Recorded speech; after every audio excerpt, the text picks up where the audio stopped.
Hi friends, how are you? કેમ છો? મજામાં? આજે આપણે વાહકતા જે છે એનો અભ્યાસ કરવાનો છે. તો વાહકતા જે છે એની અંદર આપણે જે છે ધાત્વીય વાહકતા અને બીજું કયું આવશે વિદ્યુત વિભાજ્યનું જે દ્રાવણ છે એની અંદર આપણે વાહકતા છે એ જોવાની છે. તો પહેલા બેનો તફાવત છે આપણે જોઈ લઈએ.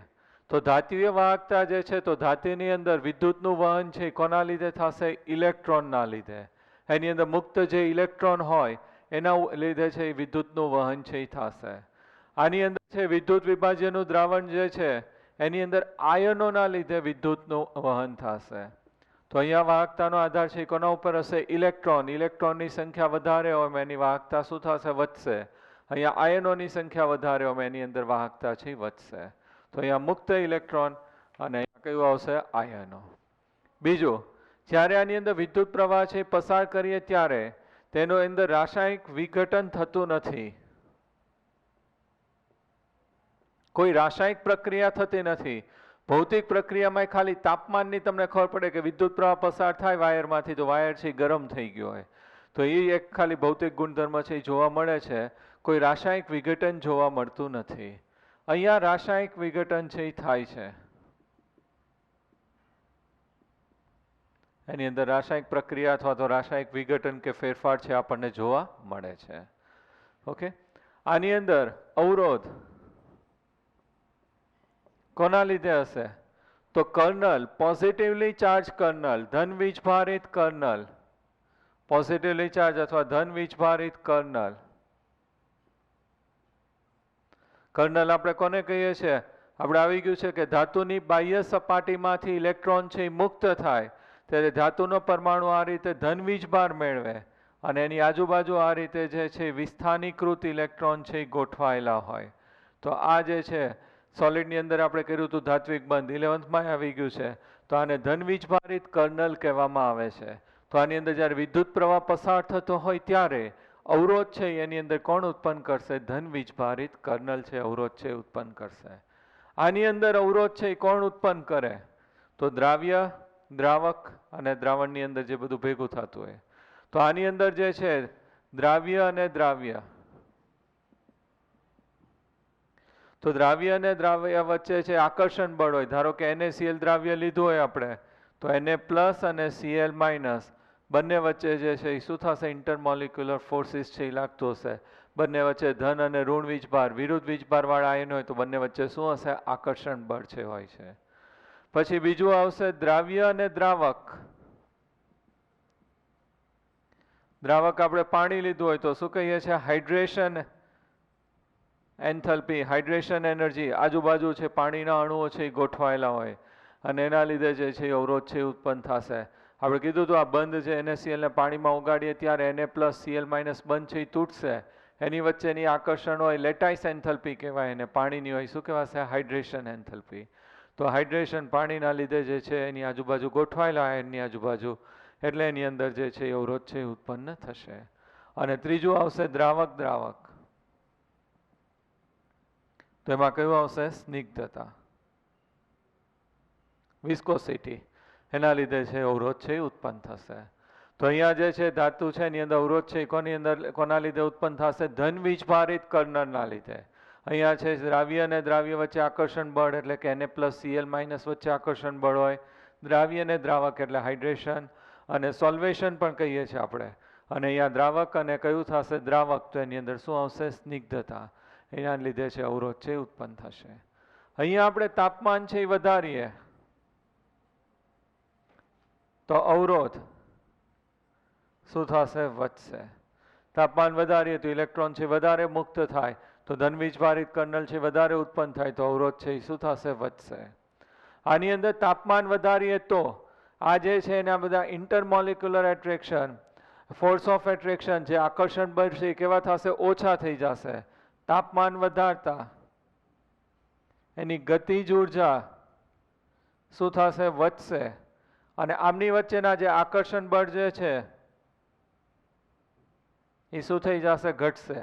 આકર્ષણ બળ ઘટે એટલે એના લીધે જે અવરોધ ઉત્પન્ન થતો હતો કે આખો NaCl હોય એને લીધે અવરોધ ઉત્પન્ન થતો હોય કેવો થઈ જશે? ઓછો થઈ જાય, બે જુદા પડી જાય તો અહીંયા અવરોધ છે એ શું થશે? ઘટશે. ક્લિયર? તો બેને આપણે આ રીતે છે યાદ રાખવાનું છે. આની અંદર જે છે ધાતુ છે એની અંદર છે વિદ્યુતનું ઇલેક્ટ્રોનના લીધે, આના કોના લીધે થશે? આયનોના લીધે. અહીંયા વિઘટન કોઈ થતું નથી, ભૌતિક ફેરફાર એક જ જોવા મળે છે. કેવું થઈ જાય છે? ગરમ. અહીંયા રાસાયણિક વિઘટન છે થતું નથી. કઈ રીતે ખબર પડે કે ધાતુનો સળિયો અહીંયા હું ગરમ કરતો તો અહીંયાથી આપણે ગરમ કરીએ, અહીંયાથી મેં પકડી રાખ્યું હોય હોલ્ડરમાં, તો શું થશે? અહીં ઉર્જા છે અહીંયા આવે ને અહીંયા આપણને ગરમ લાગશે. તો અહીંયા જે છે તાપમાન છે વધે છે. અહીંયા અવરોધ છે કોણ ઉત્પન્ન કરશે? કર્નલ, ધન વીજભારિત કર્નલ ઉત્પન્ન કરે. અહીંયા દ્રાવ્ય વચ્ચેનું આકર્ષણ બળ, દ્રાવ્ય અને દ્રાવક વચ્ચેનું આકર્ષણ બળ, સોલ્વેશન, અને દ્રાવક અને દ્રાવક તેની અંદર સ્નિગ્ધતા, એના લીધે. અહીંયા તાપમાન વધારીએ એટલે અવરોધક છે એ શું થશે? વધશે. અહીંયા તાપમાન વધારતા ગતિજ ઉર્જા છે એ શું થશે? વધશે. આ જે આકર્ષણ બધા વચ્ચે હોય એ શું થઈ જશે? ઓછું થઈ જાય, ગતિજ ઉર્જા વધે એટલે એની અંદર જે છે અવરોધ છે એ શું થશે? ઘટશે. ઓકે, તો વાહકતા છે એ શું થશે? વધશે. ક્લિયર? તો આ રીતે છે યાદ રાખવાનું. ધાતુ માટે તો આપણે આવી ગયું છે અને ફિઝિક્સમાં તમારે આવી ગયું છે, ઘન અવસ્થામાં આપણે આવી ગયું છે. આજે આપણે કોના માટે અભ્યાસ કરવાનું છે? વિદ્યુત વિભાજ્યના દ્રાવણની અંદર વાહકતાનો આપણે અભ્યાસ કરવાનો છે. તો એના માટે કેટલીક આપણી બેઝિક માહિતી છે એ પહેલાં જોઈ લઈએ, પછી ડિટેલમાં જોશું. તો એની અંદર પહેલું આપણે આવે છે અવરોધ. અવરોધ છે એને આપણે કોના વડે દર્શાવીએ છીએ? R. તો અહીંયા આપણે વિદ્યુત વિભાજ્ય દ્રાવણોની વાહકતાનો અભ્યાસ કરવાનો છે. તો આપણે દ્રાવણ છે આ રીતે લેશું, વિદ્યુત વિભાજ્યનું.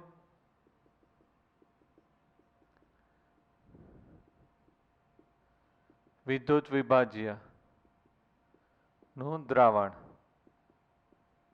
અહીંયા બે આપણે શું રાખીએ છીએ? વિદ્યુત ધ્રુવ, એનોડ અને કેથોડ. બેટરી સાથે અહીંયા એટેચ હશે. તો અહીંયા આ બે વચ્ચેનું અંતર જે છે વિદ્યુત ધ્રુવો વચ્ચેનું અંતર, એને આપણે કોના વડે દર્શાવીએ છીએ? L. બે વચ્ચે વિદ્યુત ધ્રુવો વચ્ચેનું અંતર જે છે એને આપણે કોના વડે દર્શાવીએ છીએ? L વડે દર્શાવીએ છીએ. ઓકે, હવે જો અહીંયા અવરોધ જે છે એને આપણે કોના વડે દર્શાવીએ છીએ? R. તો પહેલું જે છે આપણે અવરોધ, સાવ સિમ્પલ છે. અવરોધ છે એને આપણે કોના વડે દર્શાવીએ છીએ? R. અવરોધ છે એને આપણે શું કહીએ છીએ? R. અહીંયા છે આયનોના એની અંદર અવરોધ છે કોના લીધે આપણે ઉત્પન્ન થશે? દ્રાવ્ય, પછી દ્રાવ્ય દ્રાવક અને કયું આવશે? દ્રાવક દ્રાવક. એની વચ્ચે જે આકર્ષણ બળ હશે એના લીધે અવરોધ છે એ ઉત્પન્ન થશે. તો અહીંયા અવરોધ જે છે આપણે કોના વડે દર્શાવીએ છીએ? R. અને ધાતુની અંદર કર્નલના લીધે હોય. બંને માટે અવરોધને તો આપણે કોના માટે દર્શાવીએ છીએ? R. એનો એકમ જે છે આપણે કયો આવશે? ઓમ. અવરોધને કોના વડે દર્શાવીએ છીએ? ઓમ. અથવા તો આપણે આ રીતેની નિશાની કરીએ છીએ. ક્લિયર? એટલી તો આપણને ખબર છે. હવે અવરોધ R જે છે એ કોના સમપ્રમાણમાં છે? L/A. આવી ગયું છે આવું ફિઝિક્સમાં? અવરોધ R જે છે એ કોના સમપ્રમાણમાં આવશે? L/A. L એટલે શું થશે? લેન્થ. જે વાયર આપણે લેતા હોય, આપણે જ્યારે છે ધાતુની અંદર અભ્યાસ કરતા હોય તો જે વાયર આપણે લીધો હોય ઉપયોગમાં, એની વચ્ચેનું અંતર જે છે એને આપણે શું કહીએ છીએ? L. અહીંયા આપણે તો દ્રાવણો માટે છે એટલે L કોને કહેવાનો? આ જે બે વિદ્યુત ધ્રુવો છે એની વચ્ચેનું અંતર જે છે એને આપણે કોના વડે દર્શાવીએ છીએ? L વડે. તો એને આપણે કોનું શું કીધું છે? L. એ એટલે શું થશે? Area of cross section. એના આડછેદનું શું આવશે? ક્ષેત્રફળ. તો અહીંયા વાયર માટે આડછેદનું ક્ષેત્રફળ આપણે લેતા હતા, એની જગ્યાએ અહીંયા આપણે શું લેવાનું છે? જે વિદ્યુત ધ્રુવ છે એનું આડછેદનું ક્ષેત્રફળ. તો એનું શું લેવામાં આવે છે? આડછેદનું ક્ષેત્રફળ. તો અહીંયા આડછેદનું ક્ષેત્રફળ છે એ આપણે કોનું લેશું? વિદ્યુત ધ્રુવનું. જુદું હોય તો છે એ બેનું વચ્ચેનું સમાન છે, એવરેજ છે એ લઈ લેવાય. તો અહીંયા એ છે એ શું થશે? આડછેદનું ક્ષેત્રફળ. પણ એમાં અહીંયા આપણે કોનું લેવાનું છે? વિદ્યુત ધ્રુવના આડછેદનું ક્ષેત્રફળ. તો અહીંયા આડ સમપ્રમાણ કયું થશે? L/A. હવે અહીંયા સમપ્રમાણની નિશાની છે આપણે દૂર કરીએ.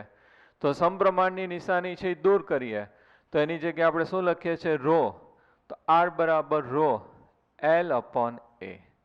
આ જે નિશાની કરી એને શું કહેવામાં આવે છે? ρ. અને આ જે છે એને આપણે શું કહીએ છીએ? ρ. અને ρ છે એ સમપ્રમાણતા અચળાંક છે. ρ એ શું થઈ જશે? આપણો સમપ્રમાણતા અચળાંક.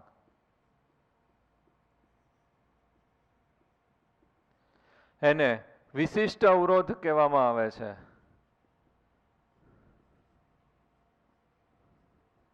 અથવા અવરોધકતા પણ ઘણીવાર કહેવામાં આવે છે. તો પી છે એને આપણે શું કહીએ છીએ? રો. રો જે છે એટલે એ શું થશે? સમપ્રમાણતા અચળાંક અથવા તો એને વિશિષ્ટ અવરોધ કહેવામાં આવે છે. એ કોના માટે લીધું? કે એનું પોતાની અંદર કંઈક છે લાક્ષણિક જે અવરોધ હોય એને શું કહેવામાં આવે છે? રો વડે દર્શાવવામાં આવે છે. કોઈ પણ પદાર્થ લઈએ તો એનો પોતાનો પણ એક કંઈક અવરોધ હોય એટલે એને આપણે જે છે એ શું કીધું છે? રો.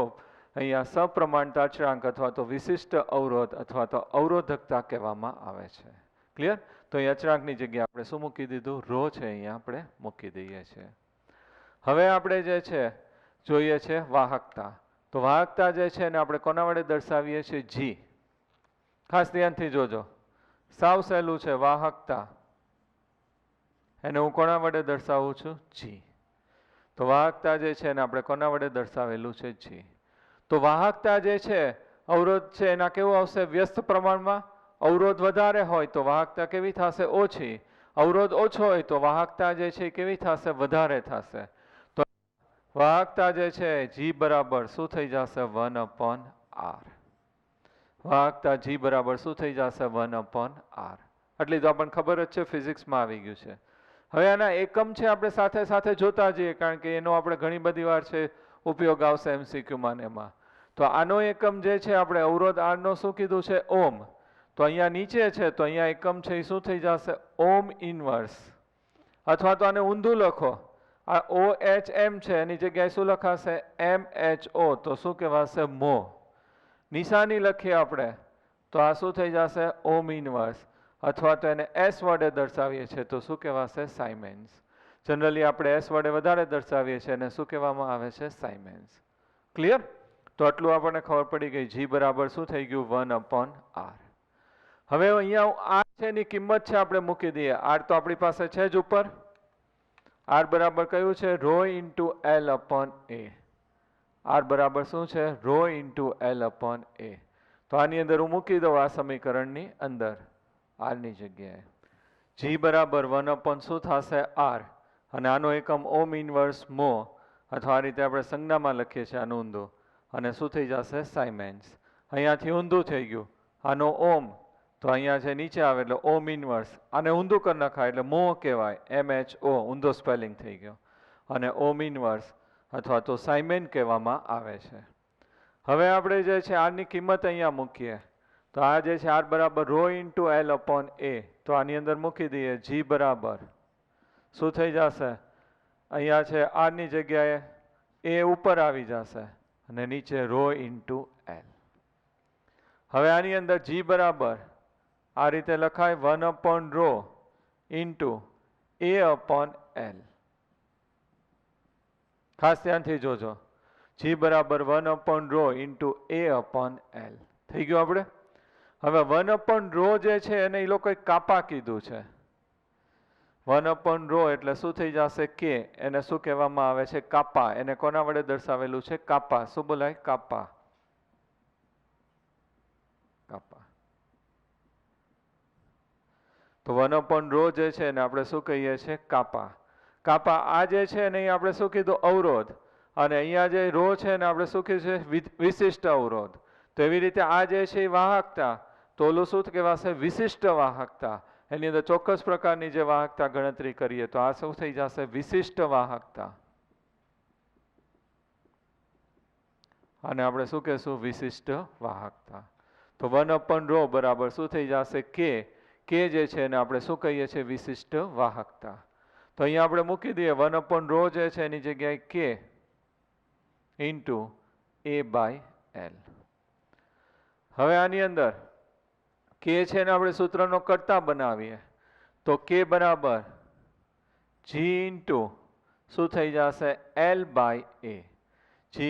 કે ઇક્વલ ટુ શું થઈ જશે? G into L/A. L/A જે છે એને વિશિષ્ટ એને કોષ અચળાંક કહેવામાં આવે છે. એને શું કહેવામાં આવે છે? કોષ અચળાંક.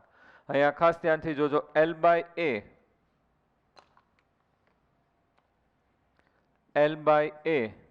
એને આપણે શું કહીએ છીએ? કોષ અચળાંક. અને આ જે કોષ અચળાંક જે છે એને આપણે કોના વડે દર્શાવીએ છીએ? G એસ્ટ્રિક વડે દર્શાવીએ છીએ. G એટલે શું થશે? વાહકતા. અને G એસ્ટ્રિક એટલે શું થઈ જશે? કોષ અચળાંક. અને એને કોના વડે દર્શાવેલું છે? L/A. એને અચળ કેમ લીધું? તો અહીંયા જે આપણે આકૃતિમાં અહીંયા જે લઈએ છીએ વિદ્યુત વિભાજન કોષ, તો એની અંદર L એટલે બંને વચ્ચેનું અંતર. તો દરેક વખતે આપણે આ કોષ ઉપયોગમાં લેતા હોય તો બંને વચ્ચેનું અંતર છે એ કેવું થઈ જશે? ચોક્કસ થઈ જાય. અને એ એટલે શું થશે? 8/નું ક્ષેત્રફળ. તો વિદ્યુત ધ્રુવ એ દરેક વખતે સમાન હોય તો એના 8/નું ક્ષેત્રફળ એ કેવું આવશે? સમાન આવશે. તો અહીંયા બંને અચળ થઈ જશે. તમે અહીંયા દ્રાવણ બદલા કરો પણ આ ગોઠવણી એમને રાખો તો બંને વચ્ચેનું અંતર L છે એ અચળ રહે અને 8/નું ક્ષેત્રફળ એ અચળ રહે. તો L અને એ બંને અચળ છે એટલે આપણે એને શું કહી દીધું છે? કોષ અચળાંક. અને એને કોના વડે દર્શાવવામાં આવે છે? G એસ્ટ્રિક વડે દર્શાવીએ છીએ. તો હવે કયું સૂત્ર થઈ જશે? K બરાબર G ઇન્ટુ G એસ્ટ્રિક છે એ આ રીતે કહેવાય. તો K બરાબર છે એ શું થઈ જશે? G ઇન્ટુ G એસ્ટ્રિક છે આપણી પાસે સમીકરણ થઈ ગયું. ખાસ યાદ રાખજો K જે છે એને આપણે શું કીધું છે? વિશિષ્ટ વાહકતા. વિશિષ્ટ વાહકતાને શું કીધું છે? K બરાબર G એટલે શું થશે? એની વાહકતા. અને ઇન્ટુ શું થઈ જશે? G એસ્ટ્રિક છે એ થઈ જશે. તો અહીંયા G છે એને વાહકતાની જગ્યાએ 1/r પણ તમે લખી શકો. એની જગ્યાએ અહીંયા આપણે લખવું હોય તો શું લખાશે? 1/r. તો K બરાબર 1/r ઇન્ટુ શું થશે? G asterisk. અને G એસ્ટ્રિક બરાબર શું લખાશે? RK. ભાવનગરમાં છે આપણે RK રેસ્ટોરન્ટ, એવું યાદ રખાય. તો અહીં અચળાંક છે G એસ્ટ્રિક બરાબર શું થઈ જશે? RK. R એટલે શું થશે? અવરોધ. અને K જે છે એ આપણું શું થઈ જશે? વિશિષ્ટ વાહકતા. તો એ રીતે પણ દર્શાવી શકાય. આ સમીકરણ મોસ્ટ IMP છે, ખાસ યાદ રાખજો. આપણે એનો ઘણી બધી વાર ઉપયોગ કરવો પડશે. વિશિષ્ટ વાહકતા K બરાબર શું થશે? G into G asterisk. G એટલે શું થશે? વાહકતા. અને G એસ્ટ્રિક એટલે શું થઈ જશે? કોષ અચળાંક. કોષ અચળાંકને આપણે કોના વડે દર્શાવેલું છે? L/A. હવે કોષ અચળાંક છે એનો એકમ તારવીએ. તો કોષ અચળાંક જે છે L એટલે આપણી જે છે લંબાઈ જે છે આપણે કયા એકમમાં લઈએ છીએ? સેન્ટીમીટરમાં લેશું. કારણ કે જો આપણે એની અંદર મીટરમાં લઈએ તો બહુ મોટો કોષ થઈ જાય. કોષ નાનો એટલે બે વિદ્યુત ધ્રુવો વચ્ચેનું અંતર જે છે L એ સેન્ટીમીટરમાં. અને 8/નું ક્ષેત્રફળ છે એ શું થઈ જશે? Centimetre square. તો અહીંયા મૂકી દઈએ તો કોષ અચળાંક છે એનો એકમ L જે છે એ સેન્ટીમીટરમાં અપોન સેન્ટીમીટર સ્ક્વેર એટલે શું થઈ જશે? Centimetre inverse. એનો જે એકમ જે છે એ કયો થઈ જશે? Centimetre inverse. ક્લિયર? તો અહીંયા જે છે કોષ અચળાંક જે છે એનો એકમ આપણને કયો મળી ગયો છે? Centimetre inverse. ઓકે. હવે આપણે આના ઉપરથી K છે એનો અચળાંક તારવીએ. તો K નો અચળાંક નહીં પણ K નો એકમ તારવીએ. તો K નો એકમ મારે તારવવો હોય તો G એટલે શું થશે? વાહકતા. વાહકતા માટે આપણે શું કીધું? ઓમ ઇન્વર્સ, મો અથવા તો કયું લેવાશે? સાયમેન. તો ઓમ ઇન્વર્સ લો અને કોષ અચળાંક છે એ કયું આવશે? Centimetre inverse. તો એકમ જે છે એ કયો થઈ જશે? ઓમ ઇન્વર્સ સેન્ટીમીટર ઇન્વર્સ. અથવા તો K બરાબર સાયમેન લઈએ તો સાયમેન સેન્ટીમીટર ઇન્વર્સ. તો એનો એકમ પણ આપણને મળી ગયો સાયમેન સેન્ટીમીટર ઇન્વર્સ. ક્લિયર? આટલું સમજાઈ ગયું? સાવ સાદું છે, હું રિપીટ કરું છું. એકમ પણ સાથે સમજતા જજો. બરાબર? અવરોધ જે છે એને આપણે શું કીધું છે? R. એને ઓમ અથવા તો આપણે આ રીતે ઘોડાની નાળ જેવો નિશાનીથી દર્શાવીએ છીએ. અવરોધ R છે એ કેવું આવશે? સમપ્રમાણ L/A. એના જે છે લંબાઈના કેવું આવશે? સમપ્રમાણમાં અને 8/ના ક્ષેત્રફળના વ્યસ્ત પ્રમાણમાં. અહીંયા જે છે આપણે સમપ્રમાણની નિશાની દૂર કરી એની જગ્યાએ શું મૂકી દઈએ છીએ? ρ. અને ρ કહેવાય સમપ્રમાણતા અચળાંક અથવા તો એને વિશિષ્ટ અવરોધ અથવા શું કહેવામાં આવે છે? અવરોધકતા કહેવામાં આવે છે. અહીંયા વાહકતાને આપણે શું કીધું છે? G. Reciprocal of resistance. અવરોધના વ્યસ્તને આપણે શું કહીએ છીએ? વાહકતા. R. એકમ છે એ શું થઈ જશે? ઓમ ઇન્વર્સ અથવા તો મો અથવા તો આપણું આ જે છે નિશાની થઈ જશે એની ઓમ ઇન્વર્સ. અને સાયમેન પણ કહેવામાં આવે છે, સાયમેન્સ. હવે આ જે છે આની કિંમત આપણે અહીંયા મૂકી દીધી. R બરાબર છે શું છે? ρ ઇન્ટુ L/A. એ છે એ ઉપર વયો ગયો તો G બરાબર A/ρ ઇન્ટુ L. 1/ આ રીતે લખાય. G બરાબર 1/ρ ઇન્ટુ શું આવશે? A/L. અહીંયા 1/ρ જે છે એને શું કહેવામાં આવે છે? કે કાપા. કાપા એટલે શું થઈ જશે? વિશિષ્ટ વાહકતા. અહીંયા આ અવરોધ અને આ શું કીધું છે? વિશિષ્ટ અવરોધ. એવી રીતે આપણી પાસે વાહકતા જી અને આ કયું મળી ગયું? વિશિષ્ટ વાહકતા જી. એની અંદર બધી ગણતરી આપણે કરી લીધી છે. તો એને અવરોધની ગણતરી કરી છે અને એની અંદર કોષ અચળાંકને પણ ઇન્ક્લુડ કરી દીધો છે. એટલે શું કીધું છે? વિશિષ્ટ વાહકતા. તો અહીંયા જે છે જી બરાબર 1/ρ ઇન્ટુ A/L. તો અહીંયા જી બરાબર કે વિશિષ્ટ વાહકતા ઇન્ટુ A/L. તો કે બરાબર શું થઈ જશે? જી ઇન્ટુ L/A. L/A જે છે એને શું કીધી દીધું છે? કોષ અચળાંક. અને કોના વડે દર્શાવેલું છે? જી એસ્ટ્રિક. એને આપણે શું કહેશું? કોષ અચળાંક. એટલે એ શું થઈ જશે? જી એસ્ટ્રિક. તો અહીંયા મૂકી દઈએ તો વિશિષ્ટ વાહકતા કે બરાબર વાહક જી ઇન્ટુ જી એસ્ટ્રિક. એટલે શું થઈ જશે? કોષ અચળાંક. કોષ અચળાંક કેમ કીધું? કે અહીંયા બે વચ્ચેનું અંતર છે આપણે એક સરખું રાખીએ દરેક વખતે. અને આડછેદનું ક્ષેત્રફળ જે છે વિદ્યુતધ્રુવ એ કેવું આવશે? સમાન. અને L/A ની કિંમત જે છે આપણે આ રીતે માપેલું એના ઉપરથી નક્કી કરી શકાય. અથવા તો KCl ના દ્રાવણ સાથે સાપેક્ષમાં ગોતવામાં આપે છે. એવું ટેક્સ્ટબુકમાં એક સ્ટેટમેન્ટ આપ્યું છે કે KCl ની સાપેક્ષમાં એની કિંમત છે એ ગોતવામાં આવે છે. વિદ્યુત વિભાજ્યનું દ્રાવણ કયું લેવાનું? KCl. અને એની સાપેક્ષમાં L/A ની કિંમત છે એ શોધવામાં આવે છે અને એને પ્રમાણિત કરવામાં આવેલી છે. અને લોક ટેબલની જેમ એની કિંમત આપેલી હોય જોઈને આપણે વિદ્યુત વિભાજ્ય માટે ડાયરેક્ટ મૂકી શકાય.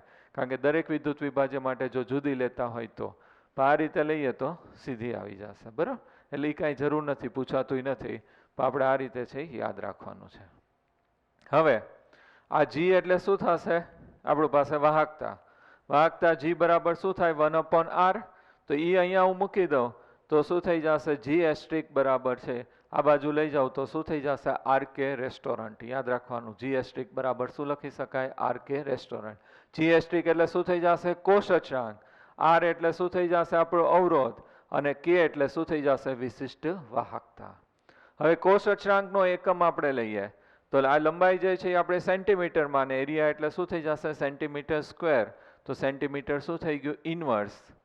હવે હું K આ જે છે વિશિષ્ટ વાહકતા K નો આપણે એકમ તારવીએ તો વિશિષ્ટ વાહકતા K બરાબર જી જે છે વાહકતા જે છે એનો એકમ ઓમ ઇનવર્સ મો અથવા તો સાયમેન.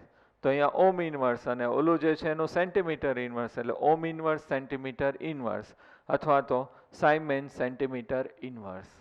ક્લિયર? એકમને એટલું સમજાઈ ગયું? હવે થોડુંક આપણે આગળ ડિટેલમાં જઈએ.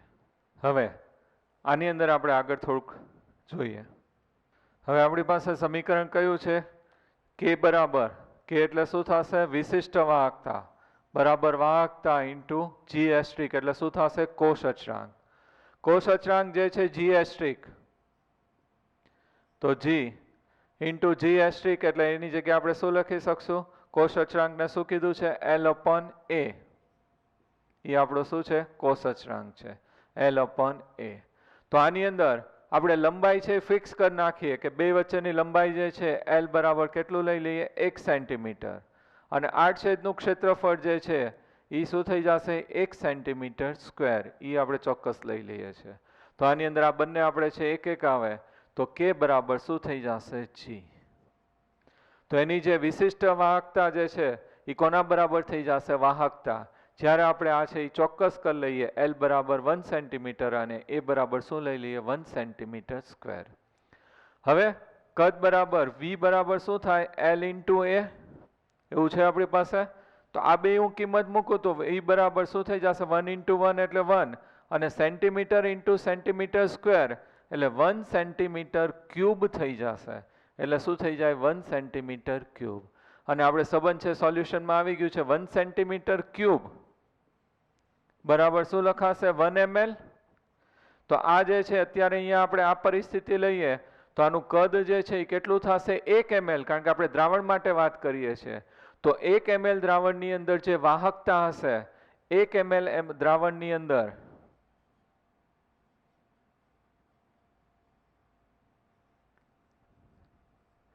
વાહકતાને શું કહેવામાં આવે છે? વિશિષ્ટ વાહકતા K.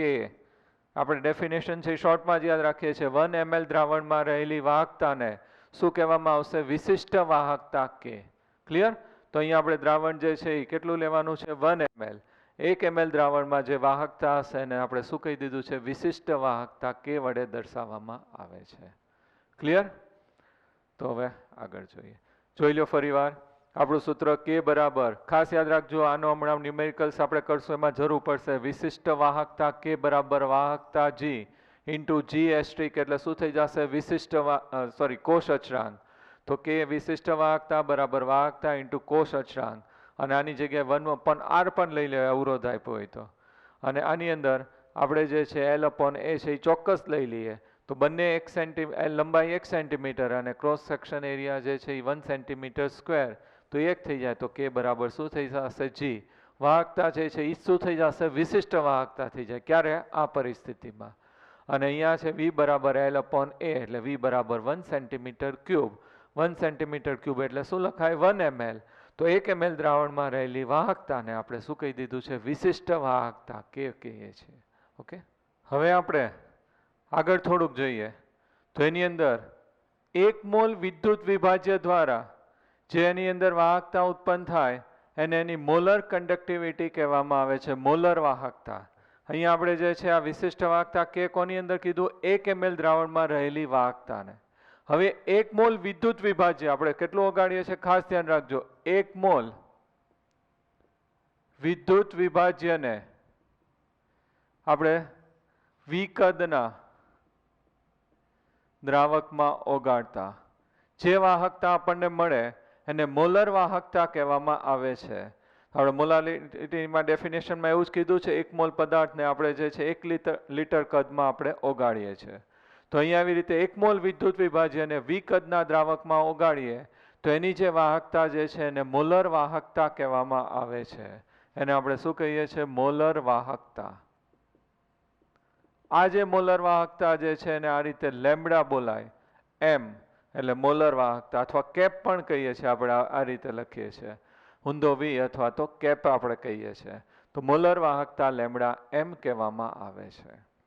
હવે મોલર વાહકતા લેમ્બડા એમ બરાબર K ઇન્ટુ શું થશે? V. કારણ કે એ કદ છે એની અંદર આધાર રાખે છે. K એટલે આપણું શું થઈ જશે? વિશિષ્ટ વાહકતા ઇન્ટુ V, કદ સાથે એ સંકળાયેલું છે. હવે આપણે મોલારિટી જે છે એનું સૂત્ર કયું લઈએ છીએ? મોલ પર લીટર. મોલારિટી બરાબર શું લઈએ છીએ? મોલ પર લીટર. મોલ સંખ્યાને છેદમાં કદ છે એ શું આવશે? લીટરમાં. તો આની અંદર આપણે જે છે કદ જે છે અહીંયા છેદમાં શું લઈએ છીએ? કદ લીટરમાં. કદ એટલે શું થશે? V મોલ છેદમાં V ઇન લીટર. લીટરની જગ્યાએ મારે ml લેવું હોય તો ઉપર કેટલા વડે ગુણવા પડશે? 1000 વડે. અને મોલ સંખ્યા આપણે અહીંયા કેટલા લઈ લીધી છે? 1 મોલ. ખાસ ધ્યાન રાખજો, ડેફિનેશનમાં જ આપણે શું કહી દીધું છે? 1 મોલ માટે. તો 1 મોલ અહીંયા હું લઈ લઉં તો V બરાબર 1 છેદમાં કદ છે એ શેમાં છે? લીટરમાં. ઉપર 1000 વડે ગુણી નાખું તો નીચે શું લખાશે? ml. તો અહીંયા મોલારિટી નીચે જ લખીએ એટલે અહીંયા આપણે ઉમેરી દે. મોલારિટી M બરાબર ઉપર 1000 છેદમાં કદ છે એ શેની અંદર આવી જશે? In ml. આ બાજુ લઈ જાઓ તો કદ છે ઇન ml માં બરાબર 1000 છેદમાં શું આવી જશે? Molarity capital M. એ કિંમત અહીંયા મૂકી દઈએ તો લેમ્બડા M બરાબર કયું સૂત્ર આવી ગયું? K ઇન્ટુ V ની જગ્યાએ આપણે શું લખી નાખ્યું? 1000. તો K ઇન્ટુ 1000 અપોન શું આવશે? મોલારિટી. તો આને મોલર કન્ડક્ટિવિટી અથવા મોલર વાહકતા લેમ્બડા એમ બરાબર કયું સૂત્ર થઈ ગયું? 1000 ઇન્ટુ K અપોન M. અહીંયા કદ જે છે આપણે શેમાં લઈએ છીએ? ml માં લઈએ છીએ. કદ જે છે આપણે શેમાં લીધું છે? ml માં. તો અહીંયા લેમ્બડા એમ બરાબર K into 1000 upon M. Clear? આટલું સમજાઈ ગયું? સૂત્ર છે એ ખાસ યાદ રાખજો. આને મોલર વાહકતા કહેવાય. આની જગ્યાએ આપણે નોર્માલિટી લઈએ તો શું કહેવામાં આવશે? તુલ્ય વાહકતા. તો એને કઈ રીતે દર્શાવશું? Lambda equivalent, kappa equivalent 1000 into K upon શું આવશે? નોર્માલિટી. અપોન કયું આવશે? નોર્માલિટી. આ જે છે મોલર વાહકતા, ઓલું કયું થઈ જશે? તુલ્ય વાહકતા. તો ત્યાં મોલારિટી છે એની જગ્યાએ આપણે શું લઈએ છીએ? નોર્માલિટી. ક્લિયર? હવે ખાસ ધ્યાન રાખજો, હવે આપણે આનો એકમ તારવવાનો છે. મોલર વાહકતા જે છે લેમ્બડા એમ. તો આપણે K જે છે એનો એકમ તો આપણે કીધું હતું. K જે છે એનો એકમ જે છે આપણે હમણાં તાર્યો હતો. આગળ શું હતું? K જે છે એનો એકમ છે સાયમેન્સ સેન્ટીમીટર ઇનવર્સ. સાયમેન્સ સેન્ટીમીટર ઇનવર્સ તો અહીંયા હું લખી નાખું કે જે છે એનો એકમ સાયમેન્સ સેન્ટીમીટર ઇનવર્સ. હવે મોલારિટી જે છે એનો એકમ આપણે આ રીતે લખીએ છીએ મોલ પર. શું લખીએ છીએ? લીટર. એકમ કયો લખીએ છીએ? મોલ પર લીટર. અહીંયા આપણે મોલ જે છે એની જગ્યાએ આપણે કયું લઈએ છીએ? ml. તો અહીંયા કદ જે છે આપણે શેમાં લીધેલું છે? ml ની અંદર. તો મોલારિટી બરાબર શું આવશે? મોલ અને છેદમાં લીટરની જગ્યાએ કયું આવશે? ml, કારણ કે અહીંયા આપણે 1000 વડે ગુણેલા છે. તો અહીંયા આપણે છે આની અંદર આપણે ગુણાકારમાં લેવાનું છે. તો અહીંયા હું નીચે આવશે મોલારિટીની જગ્યાએ શું આવશે? મોલ, અને ml જે છે એ ક્યાં વયું જશે? ઉપર. તો આ રીતે સાયમેન્સ તો આનો એકમ લખી નાખ્યો, અને અહીંયા નીચે જે છે આના એકમ માટે મોલારિટી જે છે એનો એકમની જગ્યાએ અહીંયા આપણે શું લખશું? મોલ, અને ml જે છે એ ક્યાં વયું જશે? ઉપર. બરાબર? આ મોલ અને આ ml આપણે 1000માં છે એટલે શેમાં લીધું છે? કદ લીટરની જગ્યાએ mlમાં મેં કરી નાખ્યું. તો અહીંયા મોલ અને ml. હવે આપણે આગળ આવી ગયું છે 1 ml ઇક્વલ ટુ શું થશે? 1 સેન્ટીમીટર ક્યુબ cc ક્યુબ. તો અહીંયા જે છે એનો શું લખાશે? 1 ml બરાબર 1 સેન્ટીમીટર ક્યુબ. તો અહીંયા ml છે એની જગ્યાએ હું શું લખી નાખું? Centimetre cube. તો સાયમેન્સ સેન્ટીમીટર ઇનવર્સ, અને અહીંયા જે છે એ શું આવી જશે? સેન્ટીમીટર ક્યુબ અપોન મોલ તો છે જ આપણું લટકાનું. તો siemens centimetre square into mole inverse. Clear? તો આનો એકમ જે છે ખાસ એકમ છે એ ક્વેશ્ચનમાં પૂછાય છે. અહીંયા તમે છે સાયમેન્સ લઈ શકો, અથવા તો આપણે કયું લઈએ છીએ? Ohm inverse. તો ohm inverse centimetre square mole inverse, અથવા તો siemens centimetre square mole inverse એનો એકમ છે એ થઈ ગયો. ખાસ ધ્યાન રાખજો. આની જગ્યાએ આપણે તુલ્ય વાહકતા હોય તો શું થઈ જશે? Siemens centimetre square equivalent inverse. Clear? તો બેનો એકમ છે આપણને મળી ગયો. હવે જો આપણે બે વચ્ચેનો સંબંધ તારવીએ, જે દ્રાવણોની અંદર જે સંબંધ તારવતા હતા એ સંબંધ અહીંયા તારવીએ.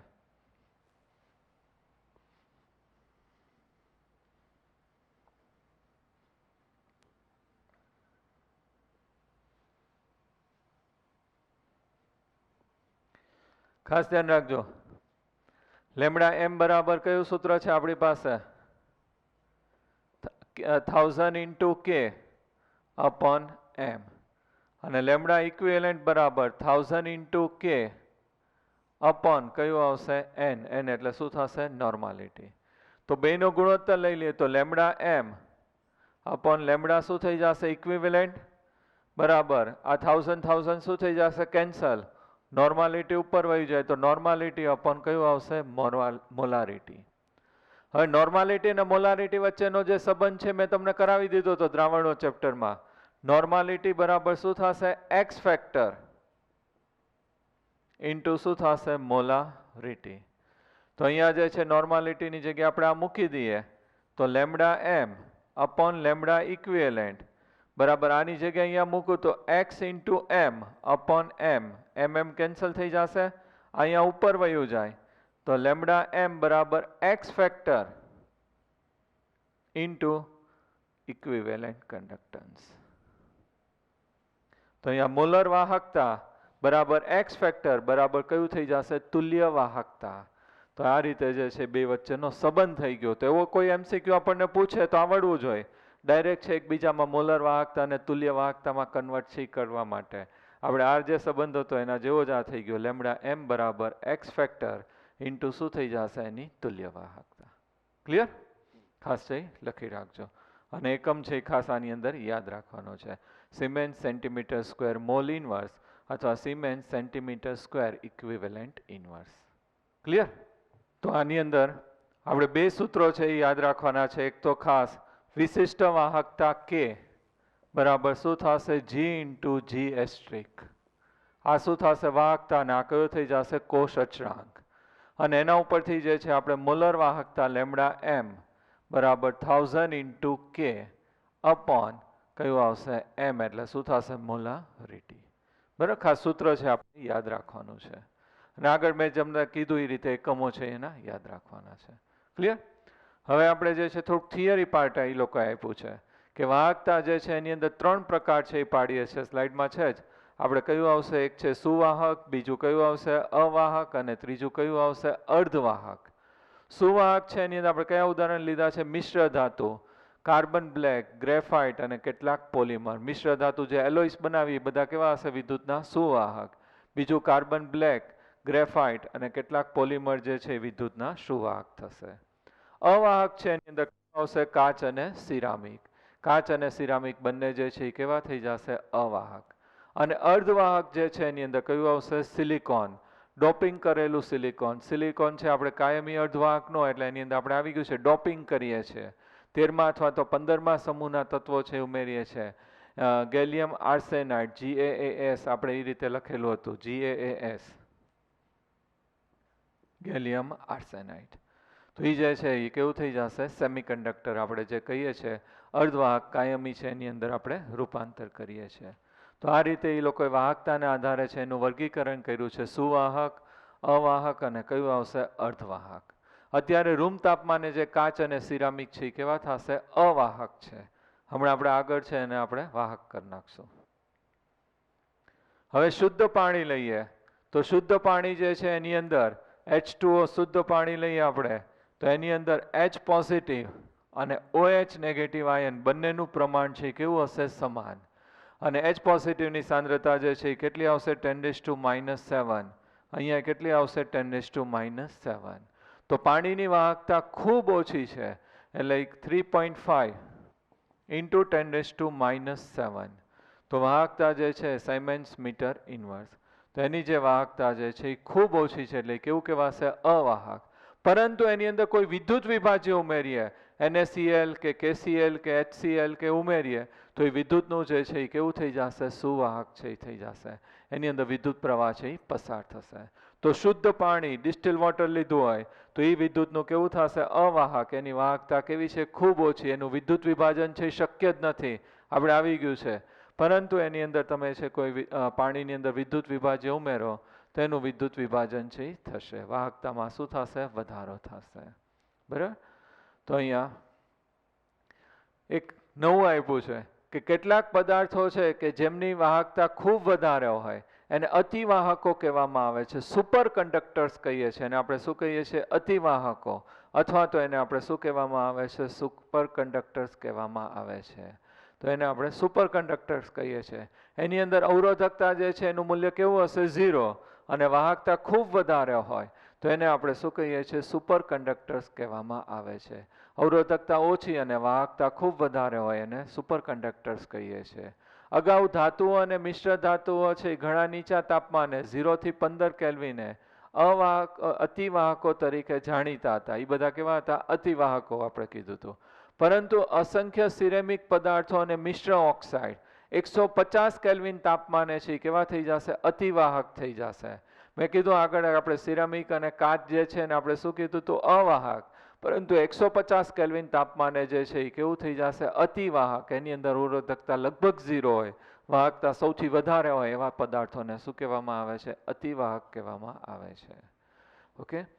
હવે અહીંયા જે છે આપણે ઇલેક્ટ્રોનીય વાહકતા જે છે, ધાતુની અંદર વાહકતા છે એ કોના ઉપર આધાર રાખે છે? તો એ 4 મુદ્દા ઉપર આધાર રાખે છે. ધાતુના સ્વભાવ અને બંધારણ ઉપર આધાર રાખે છે. પહેલું જે આવશે ધાતુનો સ્વભાવ અને બંધારણ ઉપર.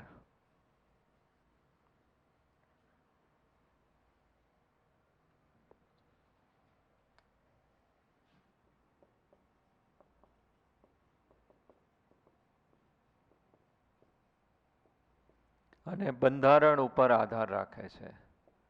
બીજું એ જે છે ધાતુનો સ્વભાવ અને બંધારણ, એનું બંધારણ કેવું છે એના ઉપર ઇલેક્ટ્રોન મુક્ત હોય તો વાહકતા વધારે થશે. સંયોજકતા ઇલેક્ટ્રોનની સંખ્યા પ્રતિ પરમાણુ ઉપર આધાર રાખે છે. સંયોજકતા એટલે બાહ્ય કક્ષાના. તો સંયોજકતા ઇલેક્ટ્રોન પ્રતિ પરમાણુ, દરેક પરમાણુ માટે ઇલેક્ટ્રોન ઉપર આધાર રાખે છે. અને તાપમાનના વધારા સાથે છે એ શું થશે? ઘટે છે. તો એની અંદર તાપમાનના વધારા સાથે તે તાપમાનના વધારા સાથે ઘટે છે. દ્રાવણમાં હાજર આયનો વડે વિદ્યુતના વહનને વિદ્યુત વિભાજન અથવા તો આયનીય વાહકતા કહેવામાં આવે છે. આયનોની અંદર જે વહન છે એ કોના લીધે થશે? દ્રાવણોની અંદર વિદ્યુત વિભાજન ની અંદર જે વહન છે એ કોના લીધે થશે? એની અંદર રહેલા આયનોને લીધે. એને આપણે શું કહીએ છીએ? આયનીય વાહકતા. અને એના કોના ઉપર આધાર રાખે છે? તો એના માટે એ લોકોએ 5 મુદ્દા આપ્યા છે. પહેલું, ઉમેરેલા વિદ્યુત વિભાજ્યના સ્વભાવ પ્રકૃતિ ઉપર આધાર રાખે છે. જે વિદ્યુત વિભાજ્ય આપણે ઉમેરીએ છીએ પ્રબળ વિદ્યુત વિભાજ્ય છે, નિર્બળ વિદ્યુત વિભાજ્ય છે, કેવો છે એની પ્રકૃતિ ઉપર આધાર રાખે છે. નિપજેલા આયનોનું કદ અને તેમના દ્રાવક યોજન એટલે શું થઈ જશે? સોલ્વેશન, એની આજુબાજુ પાણીના અણુ કેટલા જોડાયેલા છે એના ઉપર આધાર રાખે છે. દ્રાવકનો સ્વભાવ અને સ્નિગ્ધતા ઉપર આધાર રાખે છે. તે વિદ્યુત વિભાજ્યની સાંદ્રતા ઉપર આધાર રાખે છે. અને તાપમાન તે તાપમાનના વધારા સાથે છે શું થશે? વધે છે. ક્લિયર? હવે એનો ન્યુમેરિકલ્સ છે એ આપણે જોઈએ. કોયડો 3.4 ક્વેશ્ચન આપણને આપ્યો છે 0.1 મોલ લિટર ઇન્વર્સ KCl દ્રાવણ ભરેલા એક વાહકતા કોષનો અવરોધ. આપણને KCl આપ્યું છે, એની સાંદ્રતા કેટલી આપી છે? 0.1 મોલર KCl. એની જે છે વાહકતા કોષનો અવરોધ R આપણને આપી દીધું છે 100 ઓહ્મ. તે જ કોષને 0.02 મોલ લિટર ઇન્વર્સ KCl નું દ્રાવણ. તો અહીંયા કેટલું છે? 0.02 મોલર. કયું દ્રાવણ છે? KCl. એના માટે અવરોધ R બરાબર આપણને આપ્યું છે 520 ઓહ્મ. હવે 0.02 મોલર KCl દ્રાવણની વાહકતા અને મોલર વાહકતા છે એ ગણો. એની શું ગણવાની છે આપણે? વાહકતા. અને બીજું શું ગણવાનું છે? મોલર વાહકતા. તો મોલર વાહકતા શું ગોતવાની થશે? લેમ્ડા m બરાબર 1000 ઇન્ટુ K અપોન C એટલે સાંદ્રતાની. એ કયા એકમમાં આવશે? મોલારિટી. મોલર વાહકતા છે એટલે. તો પહેલા આપણે જે છે એ શું ગોતવું પડશે? K. અને દ્રાવણ જે છે એના માટે આપણને વાહકતા જે છે એ આપણને આપી દીધી છે. તો અહીંયા આપણને છે વાહકતા જે છે એટલે G આપણને એસ્ટ્રિક છે આપણને આપી દીધું છે. તો અહીંયા વાહકતા K1 આપણને આપી દીધું છે 1.29 સિમેન્સ પર મીટર. ઓકે, તો અહીંયા આપણી પાસે K1 જે છે તો એના ઉપરથી, અને અહીંયા અવરોધ કયું છે? R. તો એના ઉપરથી આપણે છે કોષ અચળાંક છે ગોતી લઈએ. પછી એ જ કોષ અચળાંકનો આપણે બીજા માટે ઉપયોગમાં લેશું. ખાસ ધ્યાન રાખજો. પહેલાનું આના ઉપરથી કોષ અચળાંક છે આપણે ગોતી લઈએ. તો આપણી પાસે સૂત્ર જે છે અહીંયા કોષ અચળાંક ગોતવું હોય તો G એસ્ટ્રિક બરાબર શું થઈ જશે? K upon R, sorry K upon G. G જે છે એની અંદર જે છે એ શું થશે? વાહકતા એટલે 1 અપોન G બરાબર તો કયું છે? 1 અપોન R. તો અહીંયા હું મૂકી દઉં તો ઉપર વયું જાય તો G એસ્ટ્રિક બરાબર K ઇન્ટુ શું થઈ જશે? R. બંનેની કિંમત જે છે અહીંયા હું મૂકી દઈએ. K જે છે એ કેટલું છે? 1.29 સિમેન્સ પર મીટર ઇન્ટુ R. પહેલા માટે R જે છે એ આપણી પાસે કેટલું છે? 100 ઓહ્મ. આ ઓહ્મ અને આ સિમેન્સ એટલે ઓહ્મ ઇન્વર્સ. બે કેન્સલ થઈ જશે. સિમેન્સ એટલે શું લખાય? Ohm inverse. મેં આગળ કરાવી દીધું હમણાં. એટલે બે કેન્સલ થઈ ગયા એટલે આ 100 થી મલ્ટીપ્લાય થઈ જાય એટલે 129 મીટર ઇન્વર્સ. તો આ આપણને શું મળી ગયું? G એસ્ટ્રિક મળી ગયું. હવે એના ઉપરથી આપણે આના માટે શું ગોતવું પડશે? K. તો K બરાબર જે છે આપણી પાસે કયું સૂત્ર જે છે? K બરાબર આપણે છે G ઇન્ટુ કયું આવશે? G asterisk. તો એના ઉપરથી જે છે આપણે શું ગોતવું પડશે? K. તો K છે એ ગોતી લઈએ આના માટે, બીજા માટે. હવે K કોના માટે ગોતીએ છીએ? બીજા માટે. ખાસ યાદ રાખજો, કારણ કે પહેલા માટે તો K આપણને આપી દીધું હતું. તો અહીંયા K બરાબર કયું થશે? G into G asterisk. અને G છે એની જગ્યાએ શું લખાશે? 1 અપોન R અવરોધ G એસ્ટ્રિક. 1 અપોન R બીજા માટે કેટલું આપ્યું છે? 520. અને G એસ્ટ્રિક આપણને કેટલું મળ્યું છે? 129 મીટર ઇન્વર્સ. અને અપોન આ જે છે આપણને કેટલું મળ્યું? કેટલું આપેલું છે? 520 ઓહ્મ. 520 ઓહ્મ ઉપર આવે એટલે શું થઈ જશે? Ohm inverse. તો અહીંયા જે છે ઓહ્મ અને આ બેને આપણે સોલ્વ કરી નાખીએ. 129 ડિવાઇડેડ બાય કેટલું કરીએ છીએ? 520. તો કેટલો આન્સર આવશે? 0.248. 0.248. અને આ જે છે ઓહ્મ ઇન્વર્સ ઉપર અહીંયા લખ્યું છે ઓહ્મ ઇન્વર્સ એટલે શું થઈ જશે? સાયમેન્સ. તો તો સાયમેન્સ ઇન્ટુ શું થઈ જશે મીટર ઇનવર્સ, એનો એકમ થઈ ગયો. તો આપણને છે આના માટે શું મળી ગયું કે. એ મળી ગયું. હવે આપણે એના ઉપર શું ગોતવાનું છે મોલર વાહકતા. તો લેમડા એમ મોલર વાહકતા 1000 ઇન્ટુ કે. કે જે છે આપણને સેમેન્સ મીટર ઇનવર્સ છે, એને હું સેન્ટીમીટર ઇનવર્સની અંદર રૂપાંતર કરી નાખું તો 10⁻² કેટલા થઈ જશે -2. તો અહીંયા 0.248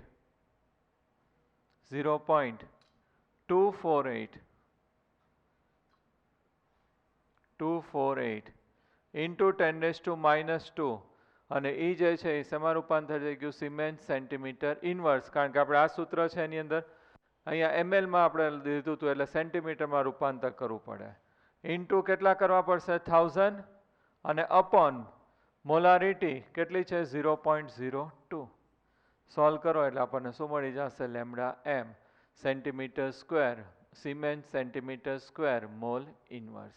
શેમાં રૂપાંતર થઈ જશે siemens centimetre square mole inverse.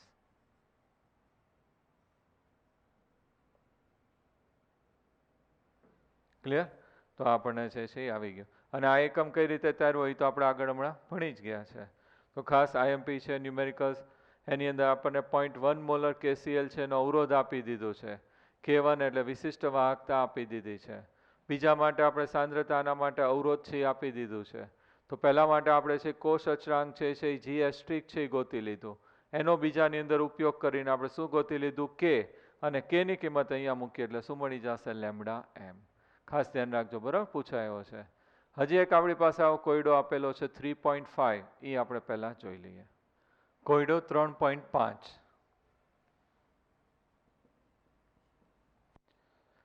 એક સેન્ટીમીટર વ્યાસ અને 50 સેન્ટીમીટર લંબાઈ ધરાવતા સ્તંભમાંના 0.05 મોલ લીટર ઇનવર્સ NaOH દ્રાવણનો અવરોધ 5.55 ઇન્ટુ 10⁻³ છે. તો અવરોધકતા, વાહકતા અને શું ગણવાનું છે આપણે મોલર વાહકતા એની અંદર ગણવાનું છે. તો પહેલા આપણે છે આ ક્ષેત્રફળ એટલે આપણે એ જે છે આપણે શોધી લઈએ. તો એ બરાબર કયું સૂત્ર થશે πr². તો અહીંયા આપણે એ બરાબર શું લઈ લઈએ છીએ πr². આપણને આપી દીધું છે કયું આપેલું છે વ્યાસ એનો આપી દીધો છે અને સ્તંભ આપ્યું છે, એટલે સ્તંભનું આપણે જે છે અહીંયા ક્ષેત્રફળ એ બરાબર શું થઈ જશે πr². તો એની અંદર પાઈ એટલે 3.14 અને ઓલો આર જે છે એ કેટલું આપ્યું છે 0.5, એનો શું થઈ જશે સ્ક્વેર સેન્ટીમીટર સ્ક્વેર. તો આ જે છે અચળાંક છે 3.14 ઇન્ટુ 0.5 સેન્ટીમીટર અને એનો શું થઈ જશે સ્ક્વેર. તો સોલ્વ કરીએ એટલે આપણને આન્સર છે સેન્ટીમીટર સ્ક્વેર આવશે 0.785 સેન્ટીમીટર સ્ક્વેર. તો આપણને એ મળી ગયું. એલ જે છે એ લંબાઈ આપણને આપી દીધી છે સેન્ટીમીટરમાં, એ બધાના એકમ એક સરખા રાખીએ એટલે એને શેમાં રૂપાંતર કરી નાખીએ મીટરમાં. તો એલ બરાબર છે એ 0.5 મીટર છે એ થશે. હવે આપણી પાસે સૂત્ર છે આર બરાબર રો ઇન્ટુ એલ અપોન એ. રો આપણે ગોતી નાખીએ તો રો બરાબર છે એ શું થઈ જશે આર ઇન્ટુ એ અપોન શું થશે એલ. આર જે છે અવરોધ આપણને આપી દીધો છે 5.55 ઇન્ટુ 10⁻³ ક્વેશ્ચનમાં આપણને અવરોધ છે એ આપેલો જ છે 5.55 ઇન્ટુ 10⁻³. તો અહીંયા 5.55 ઇન્ટુ 10⁻³ એ આપણને મળી ગયું. કેટલું મળ્યું 0. સોરી, એ આપણી પાસે શેમાં છે મેં ભૂલ કરી, અહીંયા આપણે સેન્ટીમીટર નહીં પણ આ સેન્ટીમીટર સ્ક્વેર છે તો આ આપણે કેટલું રખાશે 50 સેન્ટીમીટર. બેના એકમ છે આપણે કેવા રાખીએ છીએ સમાન. તો અહીંયા જે છે 0.785 સેન્ટીમીટર સ્ક્વેર અપોન એલ એટલે 50 શું થઈ જશે સેન્ટીમીટર. તો સેન્ટીમીટર છે એકવાર છે ઉડી જશે અને આ આપણને ઓમમાં આપેલું છે. તો આન્સર આપણને મળશે 87 સમથિંગ આવશે 1 ઓમ સેન્ટીમીટર. તો આ જે છે આપણને શું મળી ગયું રો મળી ગયું. રો છે એના ઉપરથી આપણે છે કાપા મળી જાય. કે બરાબર છે એ શું કીધું તો 1/ρ. તો અહીંયા કે બરાબર વાહકતા બરાબર 1/ρ. રો અહીંયા મૂકી દઈએ એટલે શું મળી જશે કે મળી જાય. પછી શું ગોતવાનું છે મોલર વાહકતા, એ તો આપણને આવડે. લેમડા એમ બરાબર 1000 ઇન્ટુ કે અપોન સી અથવા તો મોલારિટી. તો અહીંયા મોલારિટી તો આપણને ક્વેશ્ચનમાં આપી દીધી છે 0.05. અહીંયાથી આપણને શું મળી ગયું કે એની કિંમત છે એ મૂકી દઈએ એટલે આપણને જવાબ છે મળી જશે. Cement centimetre square mole inverse, કારણ કે અહીંયા આપણે સેન્ટીમીટરમાં જ રાખ્યું છે, એકમ તો આપણે આગળ તારવી જ દીધો છે લેમડા એમ. તો cement centimetre square mole inverse. હવે ટોપિક છે આયનીય દ્રાવણોની અંદર વાહકતાનું માપન. તો આપણે આયનીય દ્રાવક છે એની અંદર વાહકતા જે છે એનું માપન કરવા માટે જે સાધન વાપરીએ છીએ એ કયું વાપરીએ છીએ? વિસ્ટન બ્રિજ છે એ વાપરીએ છીએ. આપણે ઘન પદાર્થ જે છે તાર છે ધાતુની અંદર કોઈ પણ છે એની અંદર વાહકતા માપવું હોય તો શું વાપરીએ છીએ? વિસ્ટન બ્રિજ. હવે અહીંયા જે વિસ્ટન બ્રિજ આપણે વાપરીએ તો બે પ્રોબ્લેમ થાય. તો એક તો જે છે સીધો પ્રવાહ જે છે ડીસી પસાર કરવાથી દ્રાવણોનું શું થશે? સંઘટન બદલાય છે, એની અંદર છે પ્રક્રિયા થવા માંડે, તો એ જે છે વિભાજન વિદ્યુત વિભાજન થવા માંડે તો કાર્ય છે કરે નહીં. તો એનું સોલ્યુશન શું ગોઈતું કે આપણે જે છે ડીસી છે એની જગ્યાએ કયો પ્રવાહ રાખીએ છીએ? AC voltage. જે ડીસી વોલ્ટેજ જે છે એની અંદર વિઘટન થાય તો એની જગ્યાએ આપણે કયું રાખવાનું? એસી. ઓલ્ટરનેટ જે છે આપણો કરંટ છે પાસ થાય, ઉલટ સુલટ પ્રવાહ જે પાસ થાય, સીધો ડાયરેક્ટ કરંટની જગ્યાએ આપણે ઉલટ સુલટ એસી વોલ્ટેજ છે એ રાખવાનું. દ્રાવણને વિસ્ટન બ્રિજ સાથે ધાત્વીય તાર અથવા તો ઘન વાહક સાથે જોડી શકાતું નથી. વિસ્ટન બ્રિજ જે છે એની અંદર આપણે જે ગોઠવણી જે લઈએ છીએ તો એની અંદર જે છે આપણે તાર છે એ હોય સીધો કનેક્ટ કરીએ છીએ, તો અહીંયા એવું કનેક્ટ છે એ કરી શકાતું નથી. તો એના માટે આપણે એ લોકોએ શું કરી નાખ્યું કે સ્પેશિયલ જે છે એક પ્રકારનું ખાસ ડિઝાઇન કરેલું પાત્ર છે એ તૈયાર કર્યું. આ રીતે જે છે ખાસ ડિઝાઇન કરેલું પાત્ર છે એ લોકોએ તૈયાર કર્યું. આની અંદર વિદ્યુત વિભાજ્યનું દ્રાવણ લેવામાં આવે છે. આની અંદર શું લેવાનું છે? વિદ્યુત વિભાજ્યનું દ્રાવણ. અહીંયા પ્લેટિનમની પ્લેટ છે એ રાખવામાં આવશે. અહીંયા શું રાખવામાં આવશે? પ્લેટિનમની પ્લેટ. અને આ રીતે અહીંયા છે ગ્લાસથી કવર કરેલું હશે.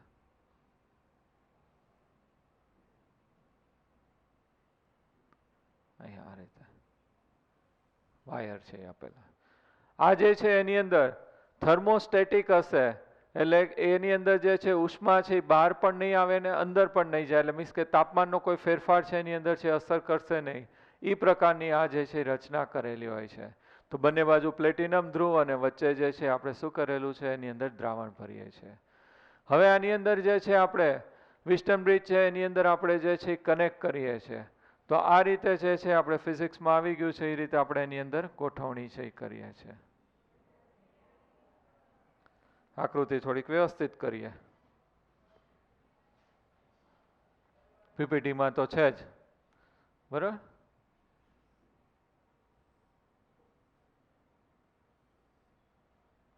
આ રીતે અહીંયા જે છે વચ્ચે છે આપણે સંસૂચક છે એ રાખીએ છીએ આ રીતે. અને હવે જે છે આની અંદર આપણે જે છે અહીંયા આ જે આપણે લીધો છે એને સીધો અહીંયા આપણે કનેક્ટ કરી લઈએ છીએ. આ જે આપણે તૈયાર કર્યું એને સીધું જ અહીંયા છે એ શું કરી નાખવાનું છે? કનેક્ટ કરી નાખવાનું છે. આ રીતે વાહકતા કોષ કહીએ છીએ આપણે જે બનાવ્યો હોય. અથવા તો આને અહીંયા આપી દો, આ બાજુનું છે એને અહીંયા કનેક્શન આપી દો તો તમને સહેલાઈથી સમજાશે. આખું અહીંયા જે છે આપણે ગોઠવી દીધું. એને આપણે શું કહીએ છીએ? R2, જે દ્રાવણ માટે વાહકતા શોધવાની છે. પછી આપણી પાસે જે છે R3 અને R4 જે છે એ જાણીતી વાહકતા આપણે અહીંયા લઈએ છીએ નોન. ફિઝિક્સમાં ઘણું બધું તમારે ડિટેલમાં આવી ગયું છે. R4 અને આ કયું લીધું છે?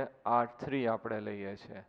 અહીંયા જે છે આપણે એની અંદર ફેરફાર કરી શકીએ એવી વાહકતા જે છે એ કયું લઈએ છીએ? R1. ક્લિયર? અને અહીંયાથી જે છે આપણે વોલ્ટેજ આપવાનો છે. કયો વોલ્ટેજ આપીએ છીએ આપણે? એસી વોલ્ટેજ જે આપણે આપીએ છીએ. ઉલટ સુલટ એટલે બંને બાજુ એકવાર છે એકાંતરીય ઉલટ સુલટ થાય એટલે વિદ્યુત વિભાજન છે એ ન થાય, બંને બાજુ છે એ થાય એટલે આપણે ઉલટ સુલટ છે આની અંદર કરીએ છીએ. તો અહીંયા બે અવરોધો R3 અને R4, આ બે છે R3 અને R4 જે ધરાવે છે. અને ચલ અવરોધ છે એ કયું છે? R1. આ જે છે એ કયું થશે? વેરિયેબલ ચલિત અવરોધ છે એ R છે. અને અજ્ઞાત અવરોધ અહીંયા R2 આપણે છે એ શું કરવાનું છે? ગોતવાનું છે. વિસ્ટન બ્રિજના આંદોલન આ જે છે વડે પુરવઠો પૂરો પાડવામાં આવે છે. આંદોલન છે એ કયું થશે? ઉલટ સુલટ એટલે આપણે એસી પ્રવાહની શક્તિ પ્રતિ સેકન્ડ 550 થી 5000 સાયકલ શ્રાવ્ય આવૃત્તિનું સ્તોત્ર ધરાવે છે. પી જે છે એ કયું આપણે કીધું છે યોગ્ય સંસૂચક કહેવામાં આવે છે. એને હેડફોન અથવા તો ઇલેક્ટ્રોનિક ઉપકરણ છે અને જ્યારે પ્રવાહ છે એ સુસંચકમાંથી વહેતો હોતો નથી. બ્રિજને સમતોલન કરવામાં આવે છે. અને અજ્ઞાત અવરોધ આપણે શું ગોતવાનું છે? R2 આપણે ગોતવાનો છે. તો R2 બરાબર કયું સૂત્ર થઈ જશે? R1 R4 અપોન ઇન્ટુ કયું આવશે? R3. આમાં બે તો આપણી પાસે જાણીતા છે. R1 જે છે એ ચલિત છે, એ આપણે સેટ કરવા માટે હોય, અને આના ઉપરથી R2 જે છે એની આપણે દ્રાવણ જે છે એની શું થશે? વાહકતા છે એ માપી શકીએ છીએ. બરાબર, આમાંથી કાંઈ પૂછાતું નથી પણ ટોપિક આપેલો છે એટલે આપણે કરાવીએ છીએ. વિસ્ટન બ્રિજમાં અહીંયા આપણી પાસે તાર હોય ને એની વાહકતા માપવાની હોય, એની જગ્યાએ આ રીતનું સાધન બનાવ્યું, એની અંદર આપણું વિદ્યુત વિભાજ્યનું દ્રાવણ ભરી અને અહીંયા રાખી દેવાનું, ને R2 બરાબર R1 R4 અપોન R3 ઉપરથી આપણે ગોતવાનું છે. ક્લિયર? તો આ સિમ્પલ છે, એનું થિયરી છે. એમાંથી કોઈ સામાન્ય રીતે MCQ પૂછતા નથી. પૂછે તો તમને આવડે, ફિઝિક્સમાં તો ઘણું બધું ડિટેલમાં આવી ગયું છે. હવે આપણે લઈએ છીએ અગત્યનો ટોપિક છે વાહકતા અને મોલર વાહકતાના સાંદ્રતા સાથે વિચરણ. તો અહીંયા જે છે આપણે એની અંદર સાંદ્રતામાં ફેરફાર કરીએ, એનું કદ છે એની અંદર આપણે છે એ વધારો કરીએ તો શું ફેરફાર થાય છે એની અંદર વાહકતાનો, એ આપણે અભ્યાસ કરવાનો છે. તો પહેલું આપણે પ્રબળ વિદ્યુત વિભાજ્ય અને નિર્બળ વિદ્યુત વિભાજ્ય જોઈએ. તો વિદ્યુત વિભાજ્ય એક જે છે એ કયું આવશે? પ્રબળ. અને બીજું જે છે એ કયું આવશે? નિર્બળ વિદ્યુત વિભાજ્ય. પ્રબળ વિદ્યુત વિભાજ્ય જે છે એની અંદર શું થશે કે પ્રબળ વિદ્યુત વિભાજ્ય જે છે એને આપણે પાણીમાં ઓગાળીએ તો લગભગ 100% એનું આયનીકરણ થઈ જાય. 100% આયનીકરણ થાય એને શું કહેવામાં આવે છે? પ્રબળ વિદ્યુત વિભાજ્ય. NaCl, KCl, HCl તમે પાણીની અંદર ઓગાળો તો એની અંદર આયનીકરણ છે કેવું થશે? 100%. એટલે આયનોની સંખ્યા પહેલેથી જ કેવી હશે? વધારે હશે. ક્લિયર? અને નિર્બળ વિદ્યુત વિભાજ્ય છે એનું આયનીકરણ કેવું થશે? અંશતઃ આયનીકરણ થશે. એસિટિક એસિડ, NH4OH, HCN, તો એની અંદર આયનીકરણ છે કેવું થયેલું હશે? અંશતઃ આયનીકરણ થયેલું હશે. હવે આપણે અભ્યાસ શું કરવાનો છે કે એની અંદર આપણે પાણી ઉમેરીએ તો શું થાય? તો એક થિયરી પ્રમાણે એવું કહે છે કે NaCl અને HCl હોય તો NaCl આયનોનું પ્રમાણ છે આની અંદર કેવું હશે? વધારે હશે. Na+ અને Cl-. હવે કદ વધે તો અહીંયા કદમાં હું વધારો કરું, પહેલા આટલું કદ હતું, હવે કદ છે એની અંદર હું વધારે કરું તો આયનની સંખ્યા તો કેટલી રહેશે? એટલી જ રહે. તો અહીંયા જે છે આયનોની સંખ્યા એટલી જ રહે, પણ કદ વધી જાય તો એની અંદર વાહકતા જે છે એ શું થવી જોઈએ? ઘટવી જોઈએ. પણ એવું નથી થતું. પ્રાયોગિક રીતે એ લોકો એવું અભ્યાસ કર્યો કે અત્યારે જે છે સાંદ્ર દ્રાવણ હશે, કારણ કે એનું સંપૂર્ણ આયનીકરણ થઈ ગયું હશે, તો Na+ અને Cl- એકબીજાની નજીક હશે તો આ બે વચ્ચે છે એ શું થશે? અવરોધ થશે. સ્ટાર્ટિંગમાં આપણે કીધું કે એની અંદર અવરોધ છે દ્રાવણમાં કોણ ઉત્પન્ન કરશે? એના દ્રાવ્ય અને દ્રાવ્ય વચ્ચેનું આકર્ષણ બળ. તો જેવું એને મંદ કરો એટલે આ પાણી છે એને શું કરી નાખશે? મુક્ત કરશે. એનું આકર્ષણ બળ છે એ ઘટાડશે. તો એની અંદર આકર્ષણ બળ જે છે એ ઘટે એટલે Na+ અને Cl- છે વચ્ચેનું આકર્ષણ બળ ઘટી જાય એટલે એ શું થશે? મુક્ત રીતે ફરી શકે. તો અહીંયા બધાની અંદર આરામથી ફરી શકે તો એની અંદર વાહકતા જે છે એ શું થશે? વધશે. ક્લિયર? હવે નિર્બળ વિદ્યુત વિભાજ્ય લીધું હોય એસિટિક એસિડ પ્લસ H2O પાણીમાં, તો એનું અંશતઃ આયનીકરણ થાય CH3, C અને H+. આ એનો ખૂબ ઓછા, એને સંતુલન છે સ્થપાશે. અહીંયા સંતુલન નહીં સ્થપાય. મોટાભાગનાનું વિભાજન છે એ શેમાં થયું હોય? Na+ અને Cl-. પણ અહીંયા નજીક હોય એટલે બંને વચ્ચે આકર્ષણ હોય એટલે એની વાહકતા ઓછી હોય, પણ જેવું પાણી નાખો એટલે બે તલાક છૂટા પડી જાય અને ફ્રીલી મૂવ ફરવા મળશે એટલે વાહકતા છે એ શું થશે? વધશે. એવી રીતે અહીંયા જે છે આનું આયનનું પ્રમાણ ઓછું હોય તો વાહકતા કેવી હશે? ઓછી. પરંતુ આની અંદર જ્યારે પાણી છે ઉમેરવામાં આવે ત્યારે ફરીવાર આનું જે છે આની અંદર શું થશે? વિભાજન થશે. અને વિભાજન થાય એટલે એની અંદર આયનો જે છે એની સંખ્યાની અંદર છે એ વધારો થાય. આયનોની સંખ્યા વધે એટલે એની અંદર જે છે વાહકતાની અંદર શું થશે? વધારો થશે. તો અહીંયા જે છે પ્રબળ અથવા તો નિર્બળ બંને આપણે છે વિદ્યુત વિભાજ્ય લઈએ તો એની અંદર જે છે પાણી ઉમેરીએ એટલે શું કહેવાશે? કદ છે એ વધારીએ.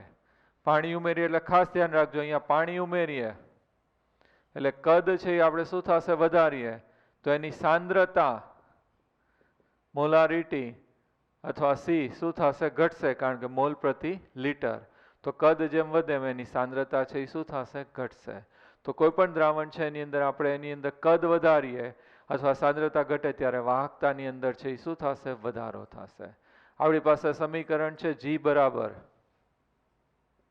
K into A upon L અને મોલર વાહકતા માટે આપણે અહીંયા લઈએ છીએ અહીંયા તો શું લખાશે લેમ્બડા એમ આ કેટલાની અંદર ઓગાળીએ છીએ 1 ml અને આની અંદર 1 મોલ દ્રાવ્યને આપણે જે છે ml ની અંદર ઓગાળીએ અને મોલર વાહકતા કીધું તો લેમ્બડા એમ તો K ઇન્ટુ A અપોન શું આવશે L આપણે આગળ કરી નાખ્યું છે થિયરીમાં હવે અહીંયા જે છે L એટલે તો બંને વિદ્યુત ધ્રુવો વચ્ચેનું અંતર એ તો આપણે કેટલું લઈ લઈએ છીએ 1 તો અંતર L બરાબર 1 લઈ લઈએ તો લેમ્બડા એમ બરાબર શું થઈ જશે K ઇન્ટુ A હવે એ છે એ આ છેદનું ક્ષેત્રફળ છે અહીંયા તો આપણે શું લઈ લેશું 1 મોલ વિદ્યુત વિભાજ્ય ધરાવતું કદ મોલર વાહકતા છે એટલે કેટલાની અંદર ઓગાળેલું હશે 1 મોલ ખાસ યાદ રાખજો તો અહીંયા આપણે એ જે છે એની જગ્યાએ શું લઈ લઈએ છીએ V તો A બરાબર V V એટલે શું થશે 1 મોલ વિદ્યુત વિભાજ્ય ધરાવતું કદ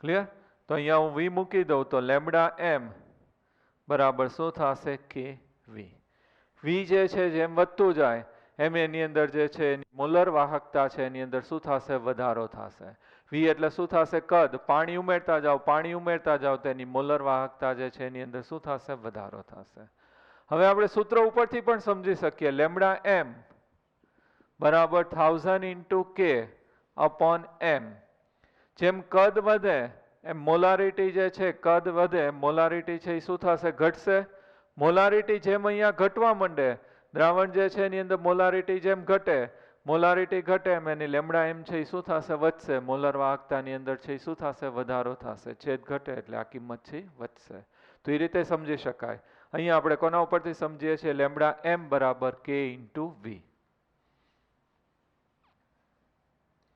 હવે ખાસ ધ્યાનથી જોજો લેમ્બડા એમ બરાબર કયું સૂત્ર છે K ઇન્ટુ V હવે હું કદ વધારું એટલે અહીંયા શું થશે મોલર વાહકતા વધે હજી કદ વધારું તો મોલર વાહકતા વધશે હજી ડોલ ભરીને પાણી નાખું તોય શું થશે મોલર વાહકતા વધશે હજી આપણે આખું પાણીની ટાંકી એની અંદર ખાલી કરી નાખીએ તો એની મોલર વાહકતા છે એ શું થશે વધશે તો એની કદ છે એ ખૂબ વધારીએ તો સાંદ્રતા છે એ શું થશે ખૂબ ઘટી જાય સાંદ્રતા છે એ ઘટી જાય પણ ક્યારેય ઝીરો ન થાય હું આટલું મીઠું લઈને બોર તળાવમાં નાખ્યો તો બોર તળાવની અંદર પાણી ઘણું હોય તો એની સાંદ્રતા તો રહે જ ભલે 0.000001 પણ ક્યારેય ઝીરો ન થાય એટલે એ લોકોએ અતિ મંદ દ્રાવણ કરી નાખીએ ત્યારે એના માટે શબ્દ વાપર્યો છે અનંત મંદતાએ તો અહીંયા આપણે કયો શબ્દ વાપરશું અનંત મંદતાએ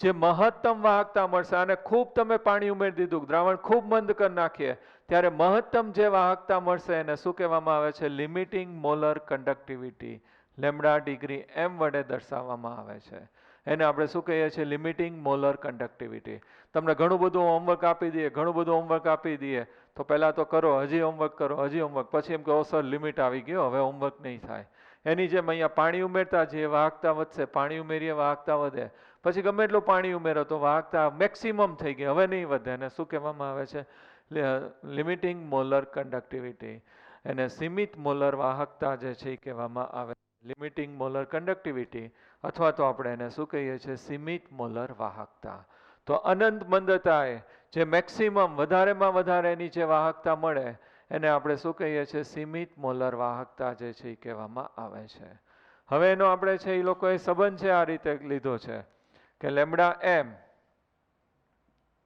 બરાબર lambda degree M minus √c into એ કયો સંબંધ છે લેમ્બડા એમ બરાબર lambda degree M minus √c into શું આવશે એ આનો આપણે આલેખ દોરવાનો છે તો આ રીતે આલેખ દોરીએ છીએ એક્સ અક્ષ ઉપર સાંદ્રતાનો રૂટ લઈએ છીએ c⁻½ અને અહીંયા જે છે એ મોલર વાહકતા લેમ્બડા એમ લઈએ છીએ એકમ જે છે એ શું થશે siemens centimetre square mole inverse આપણે આગળ છે તારવી જ નાખ્યું છે, cement centimetre square mole inverse, centimetre square mole inverse.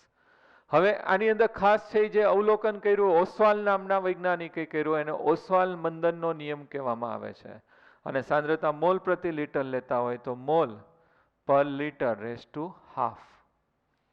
તો એને જે છે અભ્યાસ કર્યો કે જેટલા પ્રબળ વિદ્યુત વિભાજ્ય માટે એને અવલોકન કર્યું, તો પ્રબળ વિદ્યુત વિભાજન માટે આપણે કદ વધારીએ એમ સાંદ્રતા છે એ શું થશે? ઘટશે. એટલે આમ પાછા આવી એમ સાંદ્રતા શું થાય? ઘટે. અને સાંદ્રતા ઘટે એમ એની અંદર વાહકતા જે છે એ શું થશે? વધશે. અહીંયા આમ જેમ કિંમત વધતી જાય એટલે અહીંયા સાંદ્રતા વધારે હોય, પછી સાંદ્રતા ઘટે એમ વાહકતા જે છે એ શું થાય છે? વધે છે. તો પ્રબળ વિદ્યુત વિભાજ્ય કોઈ પણ લઈએ, આ બધા પ્રબળ વિદ્યુત વિભાજ્ય છે. એ લોકો ઉદાહરણ આપ્યું છે KCl. તો KCl પ્રબળ વિદ્યુત વિભાજ્ય છે, એના માટે આ રીતે જેમ એની અંદર સાંદ્રતા છે એ શું કરે છે? ઘટાડીએ છે. કદ વધારીએ એમ સાંદ્રતા શું થશે? ઘટશે. તો સાંદ્રતા ઘટતી જાય એમ એની અંદર વાહકતા છે એ શું થશે? વધશે. અહીંયા એની વાહકતા મહત્તમ થઈ ગઈ. પછી આલેખ હું આમાં આગળ લઈ જાઉં તો અહીંયા આપણને આંતરછેદ મળશે અને ત્યાં સાંદ્રતા કેવી થઈ જશે? 0. પણ મેં કીધું સાંદ્રતા ક્યારેય 0 છે એ થશે નહીં. તો સાંદ્રતા 0 ન થાય એટલા માટે આપણે કયો શબ્દ વાપર્યો છે? અનંત મંદતાએ. ખૂબ મંદ દ્રાવણ કરી નાખ્યું છે. તો અનંત મંદતાએ એની જે મહત્તમ વાહકતા મળશે એને લેમ્ડા ડિગ્રી એમ કહેવામાં આવે છે. અને સીમિત મોલર વાહકતા લેમ્ડા ડિગ્રી એમ કહેવામાં આવે છે. આવા જેટલા શક્ય પ્રબળ વિદ્યુત વિભાજ્ય છે એ બધા માટે આલેખ છે આવી રીતે સીધી રેખા આપણને મળે છે અને દરેકનો આંતરછેદ મળશે એને શું કહેવામાં આવે છે? સીમિત મોલર વાહકતા. પરંતુ નિર્બળ વિદ્યુત વિભાજ્ય લઈએ, એસિટિક એસિડ, તો નિર્બળ વિદ્યુત વિભાજ્ય માટે આલેખ જે છે આપણને આવો કેવો મળે છે? વક્ર મળે છે આ રીતે. તો એ આંતરછેદ છે અહીંયા થશે નહીં, તો એનું સીમિત મોલર વાહકતાનું મૂલ્ય છે એ શોધી શકાતું નથી. તો કોઈ પણ પ્રબળ વિદ્યુત વિભાજ્ય માટે આ નિયમ લાગુ પડે અને એની સીમિત મોલર વાહકતાનું મૂલ્ય શોધી શકાય. સીમિત મોલર વાહકતા કોને કહેવાય? અનંત મંદતાએ જે મહત્તમ વાહકતા મળે એને આપણે શું કીધું છે? સીમિત મોલર વાહકતા. તો આલેખ ઉપરથી સીમિત મોલર વાહકતા જે છે એ પ્રબળ વિદ્યુત વિભાજ્ય માટે આપણે શોધી શકીએ, પરંતુ નિર્બળ વિદ્યુત વિભાજ્ય માટે આલેખ આ રીતે વક્ર મળે છે. અહીંયા છેદશે જ નહીં, પરાણે છેદો તો એની કિંમત ખોટી મળે. તો એનું માટે છે એ સીમિત મોલર વાહકતાનું મૂલ્ય છે એ શોધી શકાતું નથી. આવું ઓસ્વાલ નામના વૈજ્ઞાનિકે અભ્યાસ કર્યો, તેથી તેને ઓસ્વાલના મંદનનો નિયમ કહેવામાં આવે છે. એને આપણે શું કહીએ છીએ? ઓસ્વાલના મંદનનો નિયમ. ક્લિયર? તો આપણો આ પ્રોબ્લેમ થયો કે ભાઈ પ્રબળ વિદ્યુત વિભાજ્ય કોઈ પણ લ્યો તો એનું સીમિત મોલર વાહકતાનું મૂલ્ય શોધી શકાય છે, પરંતુ નિર્બળ વિદ્યુત વિભાજ્ય માટે સીમિત મોલર વાહકતાનું મૂલ્ય છે એ શોધી શકાતું નથી. તો એ શોધવા માટે કોલ્હોશ નામના વૈજ્ઞાનિકે કેટલા પ્રયોગ કર્યા અને નિયમ આપ્યો, એને કોલ્હોશનો નિયમ કહેવામાં આવે છે. ઓકે, તો કોલ્હોશે શું કર્યું? જુદા જુદા પ્રબળ વિદ્યુત વિભાજ્ય લીધા અને એનો અભ્યાસ કર્યો. આ જ આલેખ, આ કયો છે? લેમ્ડા એમ, અને અહીંયા શું લીધું છે? સાંદ્રતા.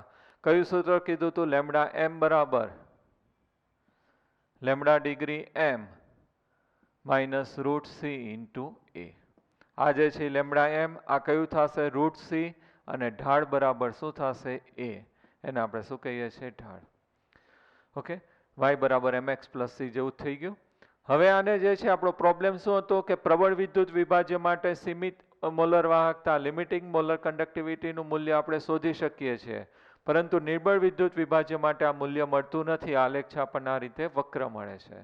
તો એવો પ્રોબ્લેમ છે એ ઓસ્વાલે આપ્યો, એટલે ઓસ્વાલના મંદનનો નિયમ કહેવામાં આવે છે અને કોલ્હોશે એ સોલ્વ કર્યો.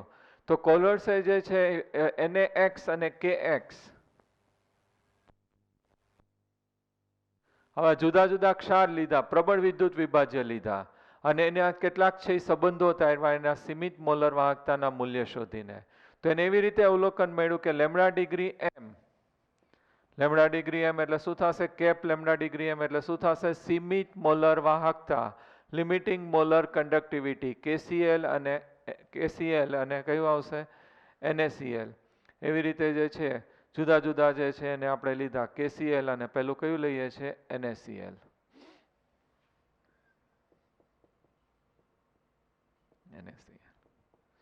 બીજું આપણે લઈએ છીએ KBr, lambda degree m, limiting molar conductivity of KBr minus limiting molar conductivity of NaBr અને ત્રીજું આપણે લઈએ છીએ limiting molar conductivity of Ki minus limiting molar conductivity of NaI. તો આ બધા જે છે એને પ્રબળ વિદ્યુત વિભાજ્ય લીધા. અહીંયા આપણે KCl લઈએ, પછી કયું લઈએ? NaCl. તો અહીંયા એનું સીમિત મોલર વાહકતાનું મૂલ્ય મળે. એવી રીતે અહીંયા હું KBr લઉં તો પછી કયું લેવાનું? NaBr. Ki તો કયું આવશે? NaI. તો દરેકનો આ જે સીમિત મોલર વાહકતાનો જે વચ્ચેનો તફાવત જે છે એ દરેક માટે એને કેવો મળ્યો? સમાન 23.4 siemens centimetre square mole inverse. 23.4 siemens centimetre square mole inverse. Clear? તો આવું એને એક અવલોકન કર્યું. આ બધાની અંદર જે છે ઋણ આયન સમાન છે, ધન આયન છે કેવા છે? જુદા જુદા. હવે બીજું એને એવું અવલોકન કર્યું કે એની અંદર જે છે આપણે ધન આયન સમાન અને ઋણ આયન છે કેવા લઈએ છીએ? જુદા જુદા. તો lambda degree NaBr minus lambda degree of આની અંદર આપણે જે છે કયા સમાન લઈએ છીએ? ધન આયન. તો NaCl નીચે લખવું પડશે. લેમ્ડા ડિગ્રી m પેલું કયું લઈએ છીએ આપણે? NaBr. તો NaCl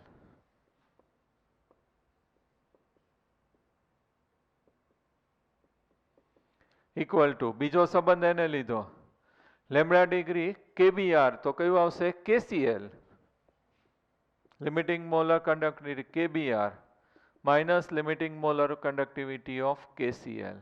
તો આ બધાનો આવી રીતે અહીંયા આલેખ લીધો અને આ બધાની વચ્ચેનો ગુણોત્તર જે છે 1.8 મો અથવા તો siemens centimetre square mole inverse છે આપણને મળશે. ક્લિયર? તો બે માટે આવી રીતે આપણને ગુણોત્તર જે છે આની અંદર છે આપણી પાસે ઋણ આયન સમાન છે, આની અંદર કેવા છે? ધન આયન સમાન છે અને આપણને ગુણોત્તર છે આ રીતે મળે છે.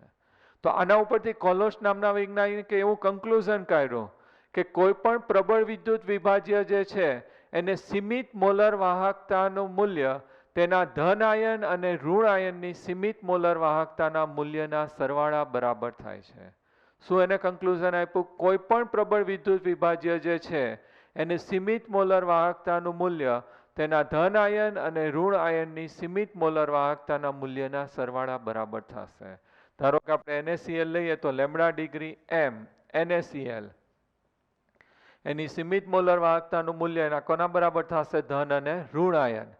આને છે એવું એ લોકોએ આયુપેકે સ્વીકારેલું છે કે સંયોજન માટે આપણે આ સંજ્ઞા વાપરવાની કેપ અને ધન આયન ને ઋણ માટે આ અર્થ તો સરખો જ થશે.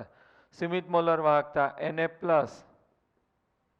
પ્લસ સીમિત મોલર વાહકતા કોની થશે? Cl minus.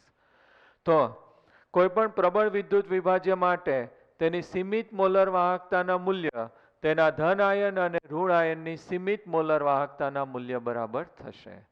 આવી રીતે એનું સામાન્ય સમીકરણ આપો કે લેમ્ડા ડિગ્રી m કોના માટે આવશે? પ્રબળ વિદ્યુત વિભાજ્ય માટે બરાબર V પોઝિટિવ અને V નેગેટિવ એટલે કોઈ પણ ધન આયન અને કોઈ પણ શું થશે? ઋણ આયન.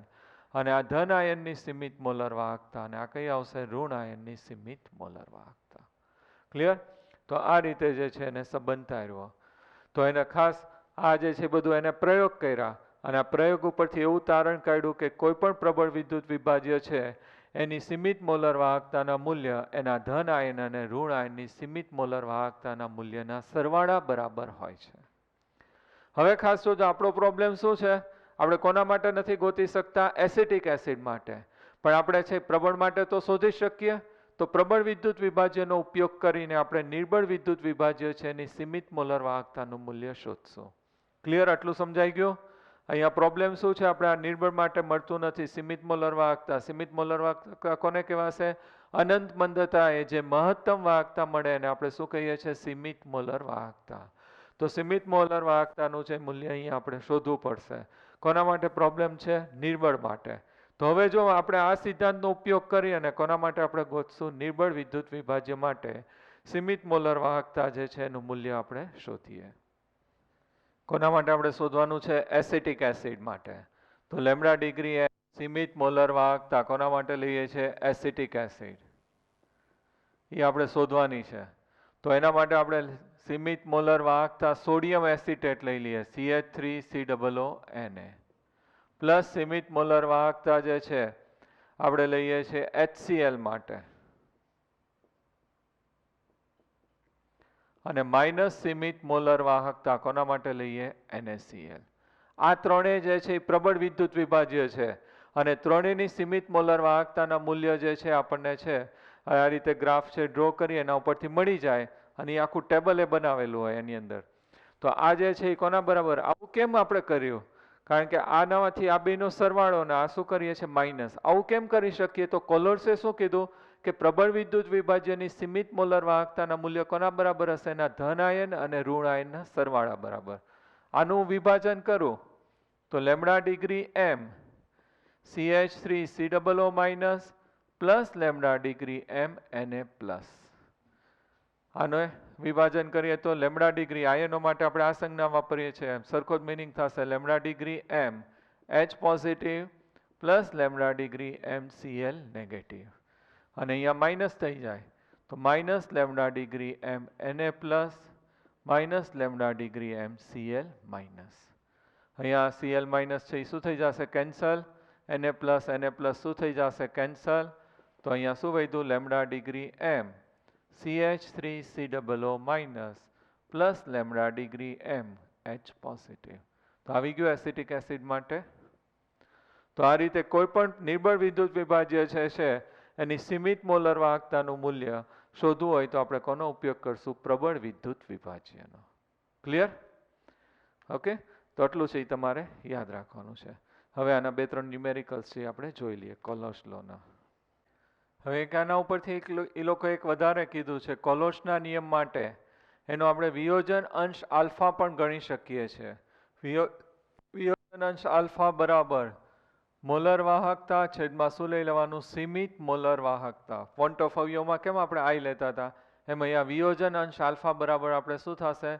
એની મોલર વાહકતા છેદમાં શું આવશે સીમિત મોલર વાહકતા આપણે લેવાનું છે ધારો કે આપણે એસિટિક એસિડ માટે આપણે છે એનું સંતુલન અચળાંક Ka તારવવું હોય તો આપણે આવી ગયું છે CH3COOH ઇક્વિલિબ્રિયમમાં CH3COO માઇનસ પ્લસ કેટલું આવશે H પોઝિટિવ T બરાબર 0 સમય આની સાંદ્રતા 1 આ કેવું થશે 0 સંતુલન સમયે T અથવા T સમયે આની સાંદ્રતા ઘટે એટલે 1 માઇનસ આલ્ફા આ આલ્ફા ને આ શું થશે આલ્ફા ને સાંદ્રતા C હોય તો C આલ્ફા સંતુલન અચળાંક Ka બરાબર નિપજોની સાંદ્રતા છેદમાં પ્રક્રિયકોની સાંદ્રતા તો C alpha upon C into 1 minus alpha C એકવાર કેન્સલ થઈ જાય તો Ka બરાબર C alpha square upon 1 minus alpha આલ્ફાની કિંમત કઈ રીતે મળશે lambda upon lambda degree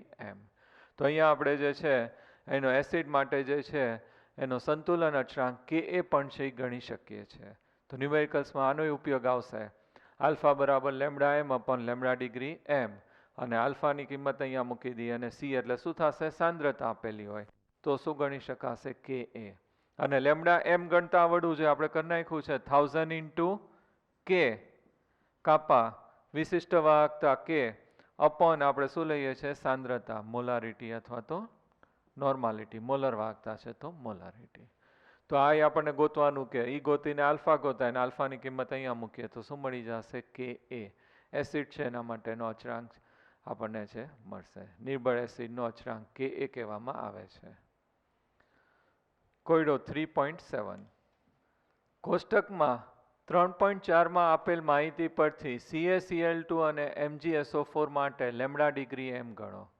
CaCl2 માટે લેમ્ડા ડિગ્રી m CaCl2 કઈ રીતે આપણે લખીએ લેમ્ડા ડિગ્રી m કોના માટે આવશે Ca+2 plus lambda degree m કેટલા મોલ છે 2 મોલ Cl માઇનસ બંનેની કિંમત આપી દીધી છે આની આપેલી છે ને આને 2 વડે ગુણી નાખીએ સરવાળો કરીએ એટલે આપણને શું મળી જશે એની સીમિત મોલર વાહકતા MgSO4 માટે કિંમત આપી દેશે યાદ નથી રાખવાની તમને એક્ઝામમાં બીજું આપ્યું છે MgSO4 lambda degree m MgSO4 તો એ કઈ રીતે સ્પ્લિટ થાય Mg+2 અને SO4 2 માઇનસ તો તો અહીંયા સીમિત મોલર વાહકતા જે છે આયનો માટે આપણે આ સંજ્ઞા વાપરીએ છીએ, આગળ કીધું છે Mg+2 પ્લસ સીમિત મોલર વાહકતા SO4 2-. આ બેની કિંમત આપણને આપી દીધી છે, ખાલી સરવાળો કરીએ એટલે આપણને શું મળી જશે? સીમિત મોલર વાહકતા.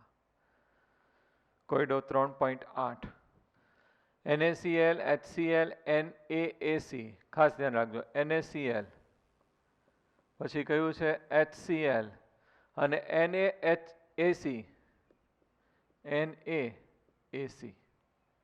માટે એ લોકોએ લેમ્બડા ડિગ્રી એમના મૂલ્ય આપી દીધા છે. હવે લેમ્બડા ડિગ્રી એમ સીમિત મોલર વાહકતા કોના માટે ગોતવાનું છે? HAC. હવે AC એટલે શું થશે? Acetate ion. એસિટિક એસિડ હોય આપણે આ રીતે CH3 COOH કઈ રીતે વિભાજિત હોય? CH3 COO negative plus H positive. તો આને શું કહેવામાં આવે છે? Acetate ion. તો આ જે એસિટેટ આયન જે છે એને કઈ રીતે લખે છે? AC એટલે શું થશે? Acetate ion. સોડિયમ હોય તો શું થઈ જશે? Sodium acetate. અને હાઇડ્રોજન હોય તો અહીંયા H મૂકી દઈએ તો શું બની જશે? Acetic acid. ખાસ ધ્યાન રાખજો, આ એક ખબર હોવી જોઈએ. આ એસિટેટ આયન એટલે શું થશે? AC. અને અહીંયા સોડિયમ હોય તો આગળ શું મુકાશે? Na. હાઇડ્રોજન હોય તો HAC. ક્લિયર? તો આ એક એની શોર્ટ મેથડ છે દર્શાવવા માટે. તો આપણે એસિટિક એસિડ માટે સીમિત મોલર વાહકતા જે છે એ ગણવાની છે. તો હમણાં મેં આગળ સમજાવ્યું એ રીતે આ ત્રણેયની કિંમત તો આપણને આપી દીધી છે. તો lambda degree M acetic acid માટે આપણે લઈએ તો lambda degree M sodium acetate plus lambda degree M HCl અને માઇનસ લેમ્બડા ડિગ્રી M કયું આવશે? NaCl. સ્પ્લિટ કરીને મેં સમજાવ્યું હતું, આની અંદર Na પ્લસ અને ઓલું Na પ્લસ કેન્સલ થાય, Cl માઇનસ એટલે કયું વધશે? Acetic acid. આપણે તો ખાલી ત્રણેયની કિંમત મૂકી દઈએ એટલે શું મળી જશે? સીમિત મોલર વાહકતા એસિટિક એસિડ માટે. ક્લિયર? ત્રણેયની કિંમત છે આપણને આપેલી છે, આની અંદર આપણે મૂકી દઈએ એટલે જવાબ છે આવી જશે. એકમ તો એ જ રહેશે, સિમેન્સ સેન્ટીમીટર² મોલ ઇન્વર્સ. કોયડો 3.9 એ બહુ સરસ આપેલો છે. બુકમાં સોલ્વ કરેલા છે એટલે હું કેલ્ક્યુલેશન નથી કરતો, તમે જોઈ લેજો. બરોબર?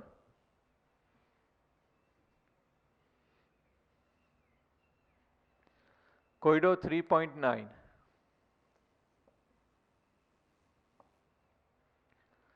0.001028 મોલ લીટર ઇનવર્સ એટલે શું આપી દીધી છે? મોલારિટી 0.001028 મોલારિટી કોન્સન્ટ્રેશન આપી દીધું છે.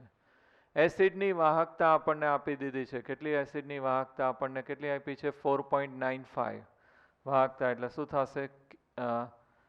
વાહકતા આપણને આપી દીધી છે કે કેટલી આપી છે? 4.95 into 10⁻⁻5 સિમેન્સ સેન્ટીમીટર ઇનવર્સ. જો એસિડિક એસિડ માટે સીમિત મોલર વાહકતા આપી દીધી છે, લેમ્બડા ડિગ્રી M સીમિત મોલર વાહકતા 390.5 siemens centimetre inverse mole inverse centimetre square mole inverse. Clear? Molar વાહકતાનો જે એકમ થશે લેમ્બડા M જે છે. હવે આપણે જે છે એની અંદર આપણે શું ગોતવાનું છે? વિયોજન અચળાંક. એટલે શું ગોતવાનું કીધું છે? Ka. બહુ સરસ છે, આપણે જે કર્યું બધો અહીંયા ઉપયોગ છે એ આવી જશે. તો આની અંદર જે છે પહેલા આપણે શું ગોતવું પડશે? Lambda M. એની અંદર છે મોલર વાહકતા જે છે આપણે ગોતવી પડશે. તો મોલર વાહકતા લેમ્બડા M બરાબર 1000 × K upon C એટલે શું થશે? સાંદ્રતા. અને સાંદ્રતા અહીંયા કયા એકમમાં લઈએ છીએ? મોલારિટીમાં આપણે લઈએ. તો અહીંયા જે છે આપણે 1000 × K upon C સાંદ્રતા આપણે છે મોલારિટીમાં લઈ લઈએ.